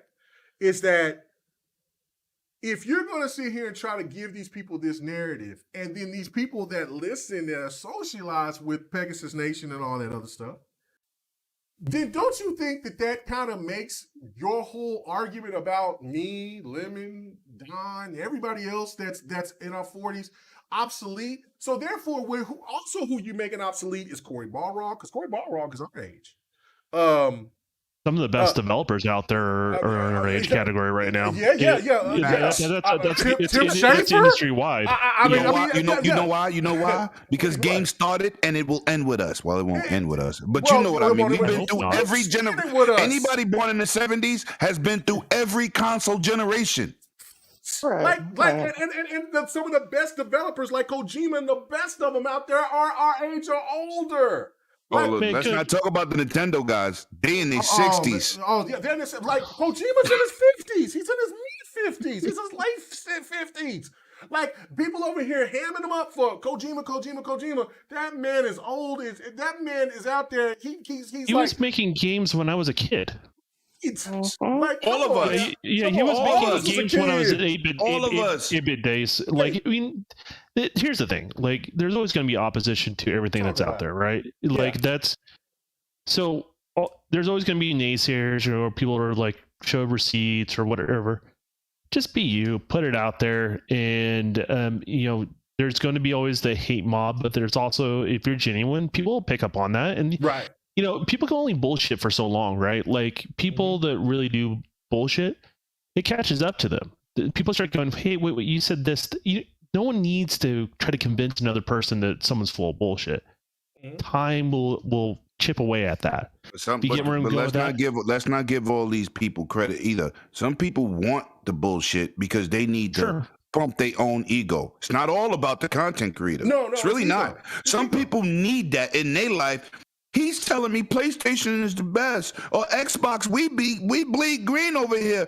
I want to hear that all day. The point is, they're irrelevant, right? Like that. And but it seems like it's more of them than us. Just louder. Just louder. No, it's not even close. Like you guys, there's more down to earth gamers that just want to talk about gaming out there than ever. Like, if you look at the most successful gaming channels I see on YouTube. ATL, this is Far Cry 6. Yeah, like, I see people that have over 60,000 within like a couple hours of uploading a video. They have nothing to do with the people that are on my Twitter feed. That's just the harsh reality. And they carved off a niche. Who knows how they did it? But as far as I can tell, like, they're just genuine gamers that enjoy it. And I think there's an audience that's much bigger out there than that. The thing is, it's like this perpetual circle. If you keep giving people weight that are not worth your time, that's the audience you tend to attract. I disagree with you. All the toxic video game channels on YouTube are more successful than the positive ones. Oh yeah, that's no doubt. That's a fact. All the drama queens get all the support. Compared to the people who just do gaming content. We're not talking about one or two guys. We're talking about the majority of people we surrounded by that do what we do. The toxic crew got more subscribers than me and K Mega and Bot combined. Oh yeah. Well, I mean, that's no doubt. But far. I'm not saying it takes time. It takes time to do all that stuff. I mean, here's the thing. If I look on YouTube and just look up snakebite videos, that's all I'm going to get is snakebite videos, right? Like, that's how YouTube's algorithm works. It's not that complicated. It really is it just try to cater to what you continue to look at. So you continue, and that's, I love this also say for creators, if you continue to look at stuff that you look as toxic, you get sucked into it. Like, don't do that to yourself. Like, there's so much potential out there. No, I don't. My channel is positive. I don't do none of that. I don't do none of that. This is the reason why I brought up. I'm just saying. I brought up code. For this reason right here. Right. It's not about because I'm not trying to slander the man, because like I said, I don't know him like that. Because like I said, he could be a wonderful person outside of this persona, right? Just like J-Dub. I don't have a problem with J-Dub. I know what J-Dub does. He's an asshole on the internet, but he's a family man. He takes care of his business. He's a businessman. Cool. I got it. Right. All right. But this is the thing that bothers me, is that you're a person that's in this industry that claims to be in this industry. I don't know about your status. I don't care. I'm going to take your word for it. And for you to sit here and as us as being people being is our age and seeing the evolution of gaming and where it's gone, I don't ever want it to go backwards. So anytime, because I know this will get back to him, anytime that you want to have a discussion about this, you are free to come on GRG and we can talk about it. I have no problem about it. The point of the matter is that I've reached out to so many PlayStation dudes to come on here to have a conversation, not a yelling match. To have a conversation. Stand your ground. Give us a reason why you feel the way that you felt. That's why, you know what I'm saying? King Thrash is a different dude, like whatever. But he did come on. I give him props for that. You know what I'm saying? But the point of the matter is that it's a whole different environment here. We're not going to sit here and be calling each other N-word and sitting here going out here right, each other being out. negative. Yeah, that's crazy. We want to hear what you got to say, and people are going to be passionate. From a gaming perspective, not to disrespect. Why you feel like you felt. And for the reason why I've reached out for so many people, I do give props to Bit. You know, of course, Cali Rex. I think Cali Rex is more of a PC guy now. I think he's going PC Master Race now. But anyway, Cali also talks some trash. Hold on, let me go back to what Cali said. What did you say, Cali? Did you say some trash to me? What did you say? Oh, you said Oh, hold on, let me go back to that. What did he say? He said something about you better take care of your super chat before you go into that. I know. What are you doing, man? I see Lady Fox. I see Love Fight Fox, but hold on, okay, let me get to the lady first. Sorry. So Lady Foxfire, thank you so much. She says, enjoyed this episode and Forza. This is for my bro K Mega. Hope you feel 100% soon. Hit that like, everyone. Keep it gaming. Thank you, Fox. I do appreciate it. Love you so much, man. You so you one of the real ones out there, for real. But Cali Rex was talking about like, yeah, let this youngin' come in here and beat your head or whatever, and then we can see. Well, whatever. I'll take a challenge. Listen. Yobi's way younger than me. Yobi sit there and gets me in certain games. Yobi sits there and gets their head beat in other games. There's other people that sit there and do it like you know. Lemon's good at shooters and certain things. Like, I can't fuck with him in Call of Duty. Can't. You know what I'm saying? It's debatable about Halo. He says he's better than me in Halo. I say that I can sit there and give him all the work that he wants, but that's debatable. That's fine. We're passionate. And on top of that, that's just what brothers do. Brothers will sit there and will not give the other person props. And that's what it's all about. That's what I know. That's what I love. It's about the competitive nature. I love the competitive nature. And Don is the same way. Don't let this smooth taste fool you. Like, he'll sit there and be like, oh, hey, and then when it gets down to it, and then I say a little something to him, then you know what, Mega? Fuck. You know what I'm saying? Like, you know what, Mega? Let's go. What? You never had your car. Okay, I got you. But that's what I love about the gaming community, because this is what I grew up on. Like, and then like the Iron Lords will tell you the same thing. It's all been about competition to a degree, but we still ended up being cool and brothers at the end, sisters at the end of the day. Like, that's the thing. Like, if I get beat or something, I don't like losing, but that just only makes me want to get better. That don't make me want to hate anybody who's better than me in anything. You know what I'm saying? So this whole thing, though, about the gaming, about achievements, I'm done with it. I'm not going to ever talk about it again after this. And this is how I'm going to look at it from here on out. Because, like, I was making a point of saying that, look, I gave out my achievements, I showed it all, and nobody was satisfied. Nobody from that community was satisfied.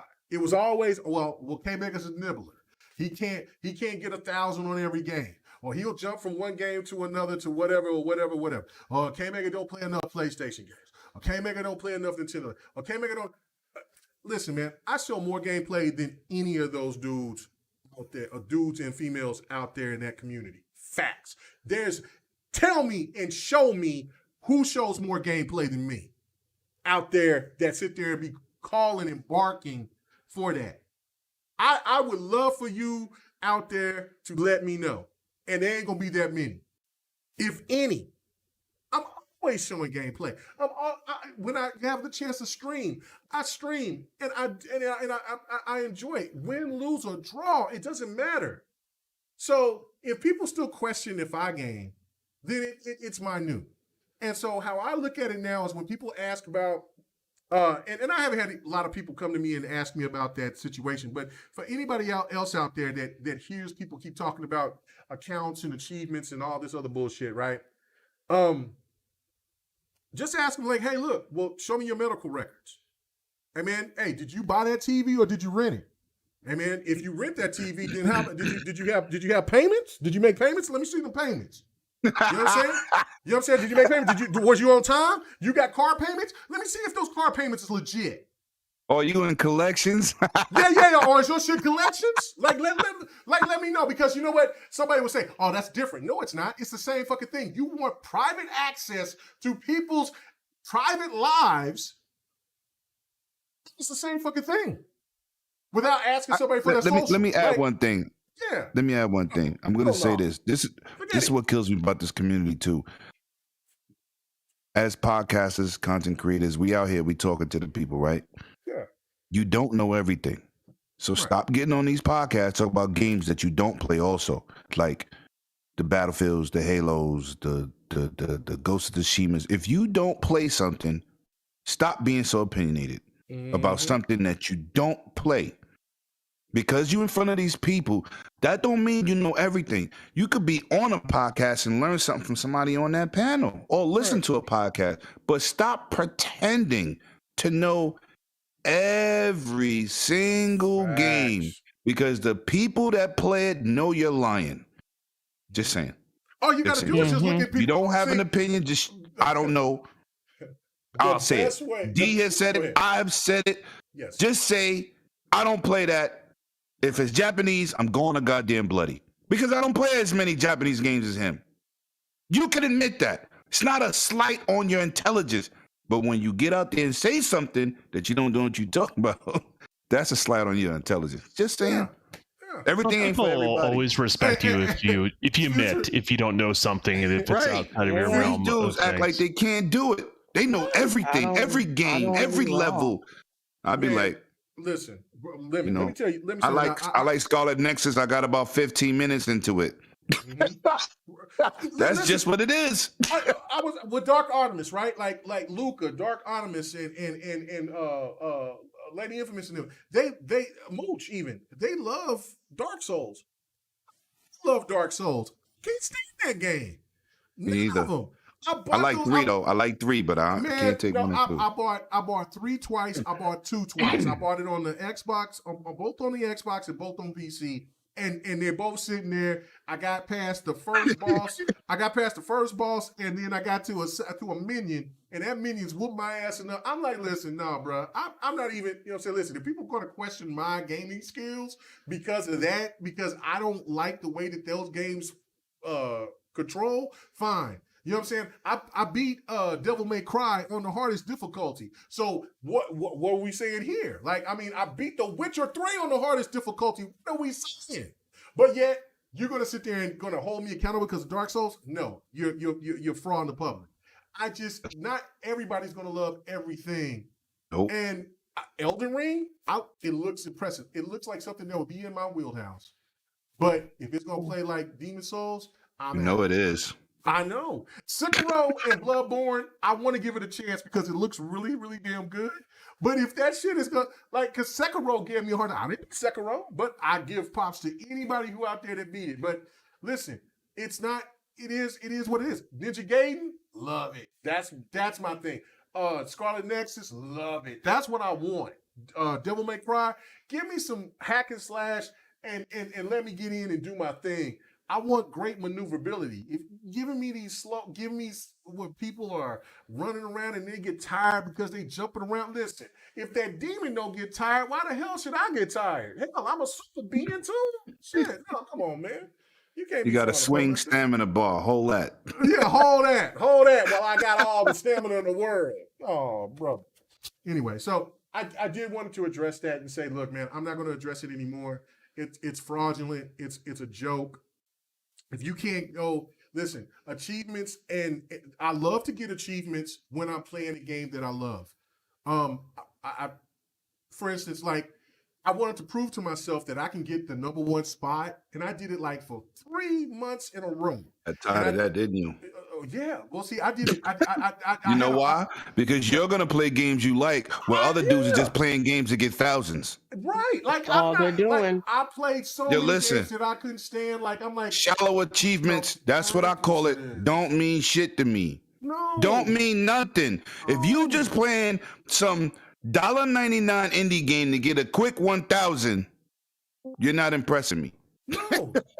Like that's what I'm saying. Like I mean, it's not that serious. Like I did it because I wanted to prove that I could do it.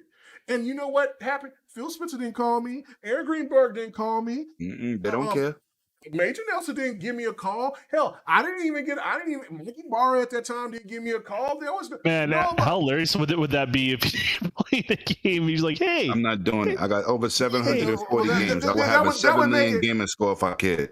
Hell, you Randolph Thor 2 months in a row. 2 months in a row. Here's the number one spot. Rand didn't hit me up and say, Mega, hey man, great job. Right. I got some people that seen it and that was like, oh damn, nigga, that's dope. But did I get any credit from any person that looked at it? Cause I hear PK, he's sitting here and he's over here like, oh man, I get 15, I get 14 15,000.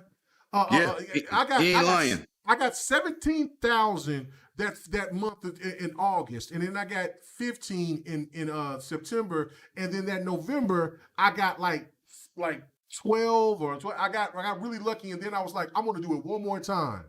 And then I got beat by somebody overseas, and I was in second place because that dude got access to a game before I did, and he beat me by 100 points. And then I'm just kind of looking, but you know what? I was exhausted. Like, so when PK talks about, oh man, I'm so tired, because you're doing shit that nobody cares. I don't care. You know what I'm saying? I know you gang. You know what I'm saying? So why is it that it's that important to you to get those type of accolades when, you know what I'm saying, when you hit 1 million or something like that, that's different. But I mean, come on, man. Like, listen, you're not. Mad games don't have more online achievements. They need more online achievements. Right. Like, you know what I'm saying? Look, I put in, you would be proud of me, Lemon. I put in almost 170 hours in the NBA 2K the whole month of September.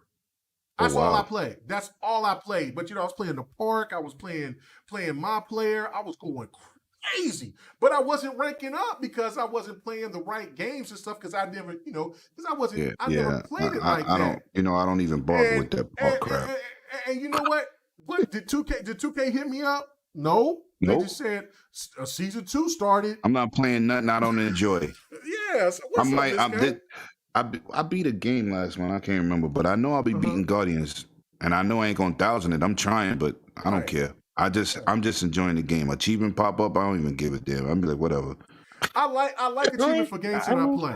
Yeah, I don't even look what it be, D. I just go whatever. I just keep, as long as I'm having fun with the game. Because I know I've been talking a lot. You know what I'm saying? I know we about to wrap it up. But what do y'all think? The only time I care about the leaderboard is when I haven't seen them do it in a really long time, but Xbox has done it a couple of times where it's just like whatever gamer score you rack up in a certain time period, they give you the equivalent in points. That's the only time I grind for achievements with a maximum of like 10,000 gamer score.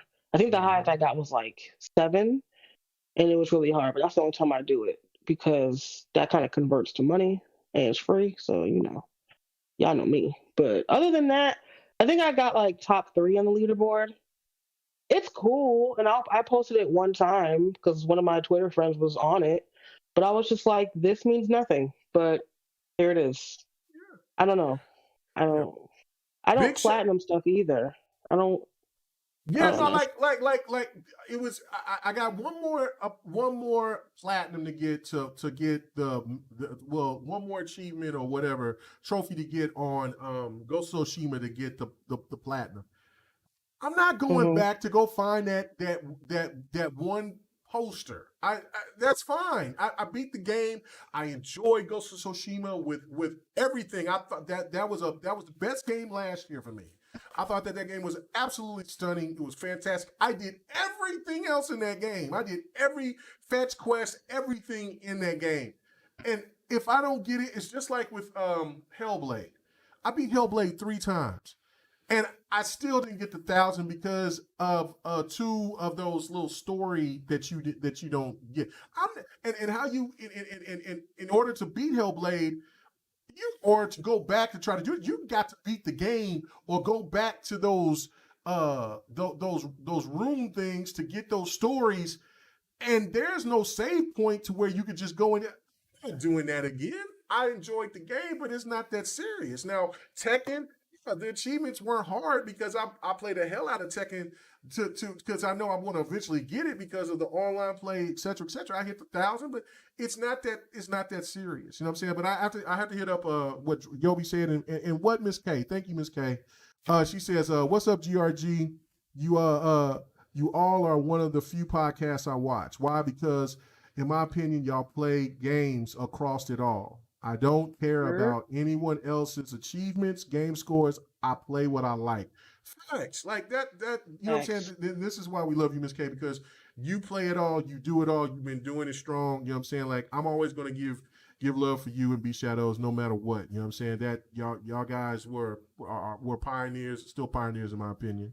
And then Dragonheart Yobi, he says Agents of Mayhem was a Saints Row spinoff, and I loved every aspect of the game. And I was honored 2000 that game. It's Catholic in my books. Oh, I think I said that right. If not, let me be country. But my lord, you're trying to say classic. Because I was like classic. I don't even know what that was. He spelled it with a K. Oh, you said it with a K. What is this? Gang. What is that? What's it? Listen here, man. That boy's got a collection of skinny jeans you can't even comprehend. Yeah. He's a. So let me get this right. My boy is a vegan. He's a gangster, and he's got skinny jeans. All right, whatever. I hope to see your ass in Fight Night because I gotta put some hands on you. Wear skinny. Well, you're a woman. You know what I'm saying? Well, I mean, listen. You know what, Don? We talked about this yesterday. We talked about this yesterday. For opportunity ass whoopings. No, you're a woman. Women are supposed to wear skinny jeans. That's what we want to see. Also, men can't? Is that what I'm hearing? Fuck. Not in my era. Here's the shovel. Let me see your big ass wear some skinny jeans. Let me see you shoot some skinny jeans. let me get to E3 and see some skinny jeans. Let me see some skinny jeans. I'm going to have to ask him why he smells like baby oil because he's trying to get on skinny jeans. It's gonna be man, that boy gonna be having a lot of. He's gonna be greasy as hell. We're gonna slide the things on. Boy, hell no.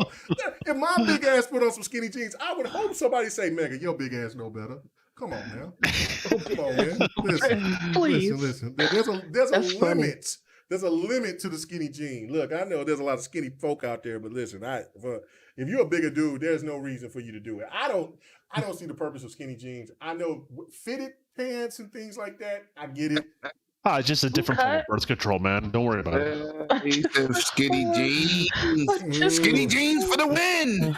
Hey, Yobi said he don't wear those skinny jeans. Yeah, all right, man. I hope not, because man, listen. You still have a bigger collection than you, Megan. Yeah, I know. He got some pants that might be a little tight. He wears the skinny corduroys. Tight on the groin. Leave that man alone. I know he living in that Caribbean weather, and he wear a hoodie. Callie Rex be wearing with a sweater hat. Callie Rex definitely be wearing them skinny jeans. You know what I'm saying? I see him out there about that bike wearing them skinny jeans. He be skating and pushing, boy. Anyway, all right, let's get out of here. I cannot believe we just had 2 topics and then that was it. But that's GRG, ladies and gentlemen, in a nutshell. 3 topics.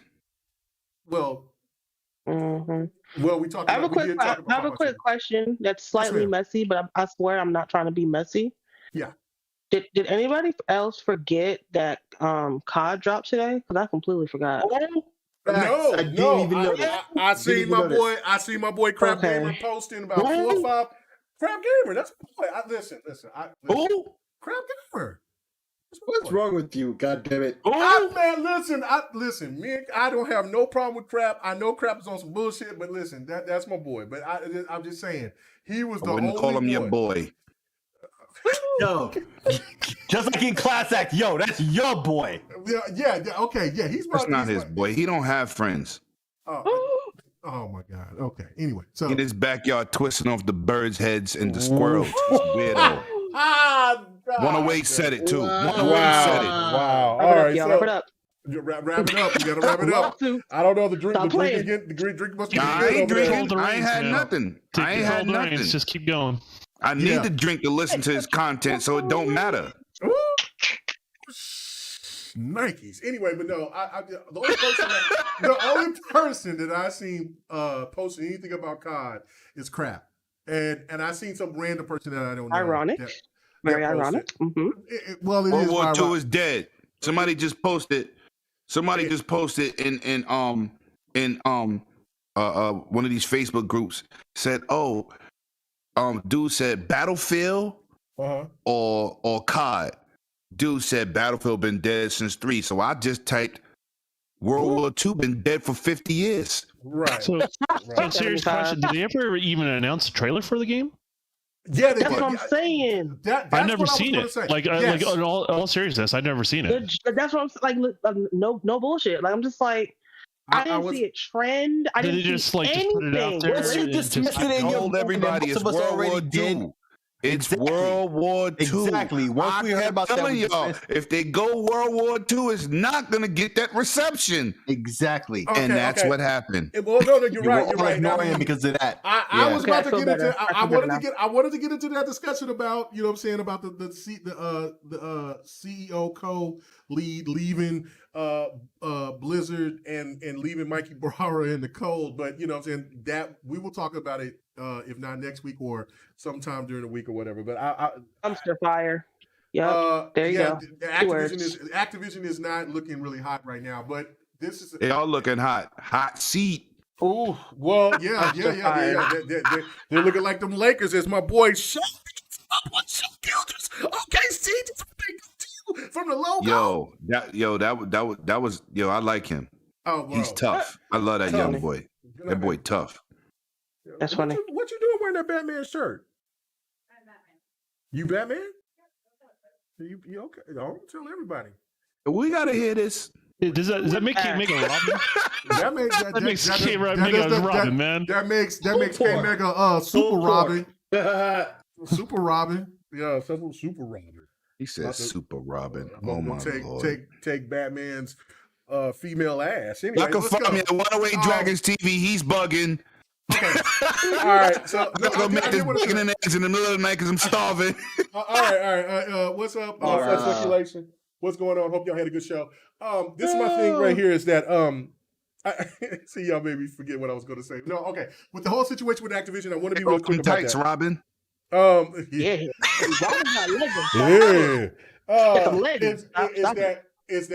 I will say this is that it's very it's bad times going on over there, because now hearing about Overwatch 2 and then hearing about Diablo 6 being delayed and pretty much indefinitely. They don't even have a date. And then, this lady, she leaves, Miss O'Neill, she leaves. And then Michael Barra is left out in the cold. I mean, and then the commercial, I did see a commercial for Vanguard. It was a PlayStation commercial. I seen that right before the show. But you know what I seen before? Yeah, I seen it right before we started GRG. You know what I seen before that? 2 commercials. Make a guess. Forza? Yes. But the second commercial was Forza. The first commercial was a Samsung projector, and they were playing on Xbox. They were playing with Xbox controllers, playing Forza on that commercial for Samsung, because they were showing their lineup of Samsung TVs and projectors. It was crazy. It was back to, and I'm like, oh, that's slick. And the next thing you know, here come PlayStation talking about Vanguard. On that same note, is Activision's Call of Duty, do they have any cross promotion on anything like energy drinks, no, that's what I'm saying. Like PlayStation or Xbox? Like, they don't have any cross promotion on anything this year, do they? I haven't seen anything. Yeah, man. Like like last time I saw like energy drinks, they either have Apex Legend or Halo. That I didn't see anything but Call of Duty. And Call of Duty's always on something, like at least Mountain Dew. You know what I mean? Like, or Doritos. Doritos, yeah, exactly. Mm-hmm. Yeah. Interesting. It's very interesting. And then also I heard something, because my son used to be with the MLG, used to do tournaments years ago. And then he was talking about, because he's talking about wanting to try to be a manager. And And then he was like, man, he said the PlayStation situation is getting so bad within the Call of Duty community. Like they had like some kind of stoppage and they had to postpone like a tournament or something. And I said, didn't you tell me that? It was some kind of situation where they were having a tournament and the tournament got postponed. And I said, didn't you tell me the same thing happened back then? He said, yeah. He said, that's the reason why I got out because, that was because everybody that we was all playing when we had our team, we all were on Xbox. And then when they switched to PlayStation, we was trying to do it, but they were always having issues because of those controllers because they were wireless and everybody was having haywire because other people's PlayStations was because even if you plug it in, it doesn't shut off the wireless connection. Right. Where like on Xbox, it wouldn't work. Yeah, on Xbox when you plug it in, it goes over USB. The connection, so it shuts off the wireless transmission. Interesting. Right. And so then he was saying like they're having some more problems or whatever. He said I talked to one of the people that's still doing tournaments. And he didn't give me full detail, but he said they was having problems still. And I'm like, what? And so then I saw an article talking about it. So yeah, no, if you want to go look that up, I don't know thoroughly because I didn't go look that article up myself. I just going by what he was saying. And then I just went and I seen somebody talk about it from an article on Twitter. So you know what I'm saying? If I need to post it, I will post it. But I seen it like 2 days ago. And so, listen, I don't know what's going on. I know Vanguard, it's Call of Duty. Call of Duty is still going to do well, but how well, I just don't know, especially when you got Halo and then you got Battlefield and then you got Forza and, and so like to say, like only people have. It'll be interesting case study to look back on it on February, roughly, like just looking back at it and just see how much it affected them or didn't. You know what I mean? Yeah, and it's also going to be interesting to see how none of this marketing stuff made a difference or it did. Like there's a lot of great point. There's a lot of stuff to look at because like I can't think of one single thing across marketing that they've done. I don't think I've seen it out there. It's been very low key this season. Yeah, that's what I'm saying. Like you would see a lot of commercials, but I've only seen 2 commercials in the last couple of days. Like I mean, and like I've seen Sony. Advertise it, but then that just kind of puts everything in perspective. Like Sony has just had a down year. I mean, there's no reason to sugarcoat it because if this was Xbox and the only thing that they could show was COD, then what do you think everybody would have been saying? So I don't know, man. But great discussions. Only 2 topics tonight. Maybe 2.5. But I will fix the title and hope everybody have a good one. So let's go ahead and get our sign outs. Lemon. Where they find you at, man? Appreciate you coming on, man. You don't appreciate a panel, you idiot. Man, you half-ass. You half-ass. I don't know if you're going to come or not. So, I mean, I've been working, man. I told you. I saw y'all was lightheaded. I came my bunk ass upstairs to do the podcast. And so you only have you, D, and Sick. Yeah, man. We was running it. We was running it. I tried to come through and hold on my team. Yo, listen, man. Thank you for having me, y'all, and shout out to the chat for being real ones out there, man. Being organic because we do this from the heart, man. We try to get y'all the honesty and the goodness of gaming.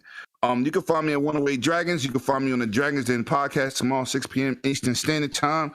And thank y'all, man. Thank y'all for coming out. God bless. God bless, no doubt. All right. Slayer, I know you didn't talk a lot, and I know you wanted to talk about the Intel situation, man. I'm gonna make it up to you. I'm gonna make it up to you, man. We gonna link up, man. You know what I'm saying? Like I'm like I said. Let's have fun on Devin the Gamer. Like maybe we can add Slayer to come on with us on Devin the Gamer. Yeah, that's what I'm saying. We can sit there and talk about. I'm cool with that. Cool with that. There you go. There you go. Yeah. I mean, Slayer's big time now, man. Let me watch out, man. Slayer might just say, man, he done with everybody. You know what I'm saying? He's doing stuff for legal everybody. So you know what I'm saying? I'm just saying. Man, I used to be a big deal too. I know how it goes. Anyway, so but yeah, no, you know what I'm saying? I want to make it up to you. You know what I'm saying? And if D, you got something you got to say, then please, you know what I'm saying? Let me know. Because I know we had other topics that we had to talk about, but it is what it is. It's just good to be back. I'm happy, for sure. But Slayer, where can they find you at, brother?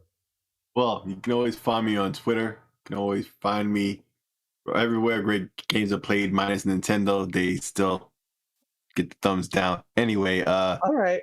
Definitely, you'll find me right here next week. And as always, Saturday, 6 p.m. Eastern on that Dragon's Den podcast. I hope you like what we did last week. We had a lot of fun with that episode. That was nothing but laughs and entertainment for us, and we definitely hope for you as well. So expect another great episode of the Dragon's Den podcast. I was on that oxy. Tomorrow. Heavy. Oh man, so that mask must have freaked you out, huh? bro, I was out. I was like, nah, I'm out. I was in, so and I cut it off and went to sleep. Fuck this shit, I'm out. No thanks. I was like, no, okay, cool. Y'all doing Halloween stuff, masks, being funky. I'm out of here. I'm too high. But go, yeah, no doubt. Go check out the Dragon's Den for sure. And Don, where can they find you at, bro? Oh man, the best thing to do is follow me on Twitter with the Don_KTR. I also have a YouTube streaming channel along with Twitch. I believe the YouTube channel is the Don Gaming Live. And then my other YouTube content is on the Don KTR on YouTube as well. And there's gonna be a new video going up on Monday. So I'm back to routine. I got something going. I already have 2 new videos already recorded, and I just got to edit them. So I got something going working out. We'll see how I hold up. My goal is to get more videos out this year than I did last year, which is not a tall order because I didn't release that many last year. You only did like 3. Exactly. So I'll have to do 4. You gotta do 4. But I am going to do content. It is something I've been wanting to do, and just kind of go through the whole process of, starting off small and seeing where it goes, that sort of thing. So. No doubt. And then we'll discuss Devin the Gamer, and if like I said, if Slayer want to come on, or if D want to come on, or anybody like Lemon, whatever, it don't matter. I mean, because that's what we talked about. Like, yeah, we can add more people. I mean, there's still to come on and be guests, because we did it with Everborn. You know what I'm saying? That was really fun. That was a good interview. I like that a lot. Look. Yeah, I was over here like I was feeling out of place. I'm like, okay, y'all having this dev talk. I'm like, what is this dev and dev? What is happening here? But no, Kid Make it felt like the third wheel. I did. I was like, I'm about to go play some games. I'm not even gonna listen to this shit no more. Wow. But no. It was great. I love that. I do love that. And you know what I'm saying? And I think our only fan that's left is Yobi. So yeah, we got to do it for our boy Yobi. Yeah. So but yeah, D, where can they find you at? What you got going on? I mean, you look, man. Breakfast, man. I don't know. Facts. I am on Twitter at Gingy's Mom. I'm on PlayStation and Xbox, Kirby Titan, and I'm on the GRG podcast every Friday at 9 p.m. Eastern Time, the Lord's Time. And yeah, appreciate y'all coming out, and Stop that. Good discussion. Yeah, it was a good discussion until you said that garbage. Anyway, what garbage? When you said Eastern Time was the Lord's time. I remembered once again, sir. Watch your tone. Because it is facts. East and Lord does not even correlate. Don, please tell them that the Lord, anything that's gotta go with the Lord and Eastern Time is not even in the same realm. All I know is people fled the East to come out here, so I don't know what they're keep talking about. They came out here to the Mid-South, and then they went up there. Man, I'm gonna get myself an ox cart if I was out there. Make myself out west is what I would do. Verge, I told you, man. If you want to come on and talk to me about coming on to the show, man, being a guest, doing all this stuff, man, I have no problem, man. But you've been saying that for the last 3 years, man. I don't even want to hear it no more. Why don't you get your homeboy on? Who? Who's your homeboy? Crap Gamer. Bro, listen. Listen. If I did bring my boy Crap on, if I asked my boy Crap on, would anybody else come on to the show? I'm here. Oh, man, I'm here. Yo, do not do that. Do not. Listen. I'm here. Oh, do man, not. Listen. I do not personally have a problem with Crap. You do not need this. I've had personal conversations with Crap. Oh my God. I know Crap is full of bullshit that he knows. I've told him that. So it's just, but it is what it is. Man, don't worry about the guy. He's a puppy farmer. Like my God. Anyway, so no, seriously. We're done throwing shade. I gotta get out of here. Anyway. What was that? He's a breeder? Come on, crap. You're invited. I'll tell you. Verge. Yeah, but he does work with puppies and dogs. Yeah, he gonna get the purge. That's what he's gonna get. Yeah, that's right. That's right. Verge said he says put oh no, he said I already read that. He says put K-Mac on the Dragons Den. Listen, if you put K-Mac on the Dragons Den, then you have GRG again. So let K-Mac was on the Dragons Den. Where you been? Subscribe. No, he's talking about like a official member. Like, no, that's just GRG again. Like, you know what I'm saying? Let him have a shine. Let him do shit. Like, damn. Like, I mean, come on, man. I mean, listen, I love doing GRG. Oh, I get what you're saying now. Like, it would be GRG, right? Yeah, it would just be GRG. It would be GRG too. Like, I mean, there's no reason for that. Like, I mean, only thing that's just different is that Lemon is the host. Like, no. Let the man have his show. Let him do his thing. That man talked to me about 4 years about that damn show. No, it was 3 years. About that damn podcast, and he finally did it. Let him shine, man. He's doing good and things. I remember being in Xbox Live parties where these two were talking about it, and K-Mega was losing his damn mind. He's like, just start the show already. Like, he was getting mad at Lemon. Like, I mean, oh my God. Nah, I'm always critiquing myself. It's hard, man. It's hard. I want to do this. I want to do it. But I did it. I did it. Yeah, you did. You did. I did everything I said I was going to do. Everything he said. I got to give it up. All I got to do is show up. I appreciate the support from everybody, though. I appreciate y'all. Yeah, first said I did sub 108 and gave you a shout out, but you responded to people with wrenches. Oh, my goodness. So let's I only got 2 people with wrenches. They both panel members. You see, why we going there? Listen, Tick and PK don't count. Verge, you need to holler at me, man, because you can give that smoke. Only 2 people got wrenches. Tick and PK. Oh my God. Anyway, all right, guys. I know we gotta get out of here. Thank you so much. I really do appreciate it, Miss K. Thank you for coming by. Cali Rex, as always. You know what I'm saying? Listen, I need to say, hopefully Cali Rex is still listening.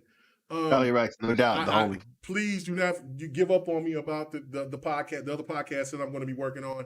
I'm just trying to get everything in order work. So we can People do think it. This is easy. And I was hoping that, I was thinking like this summer that I was like, oh yeah, we're going to get it done. And then I'm like, holy shit.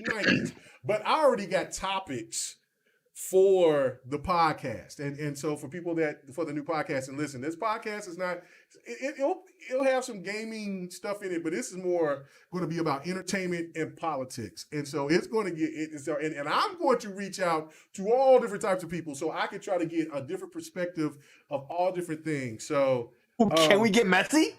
Can we get messy? Yeah, but one thing I will not tolerate is people just trying to be disrespectful. You know what I'm saying? Oh, like, no doubt. But yeah, but yeah, my wife is so excited about the podcast, about the new podcast, that she's like, oh, I got topics, I got stuff, and she was over here telling me stuff, and I'm like, oh, that's really actually pretty good. So and she's like, Oppo's want to get controversial, yo. It's gonna be very controversial. Different, man.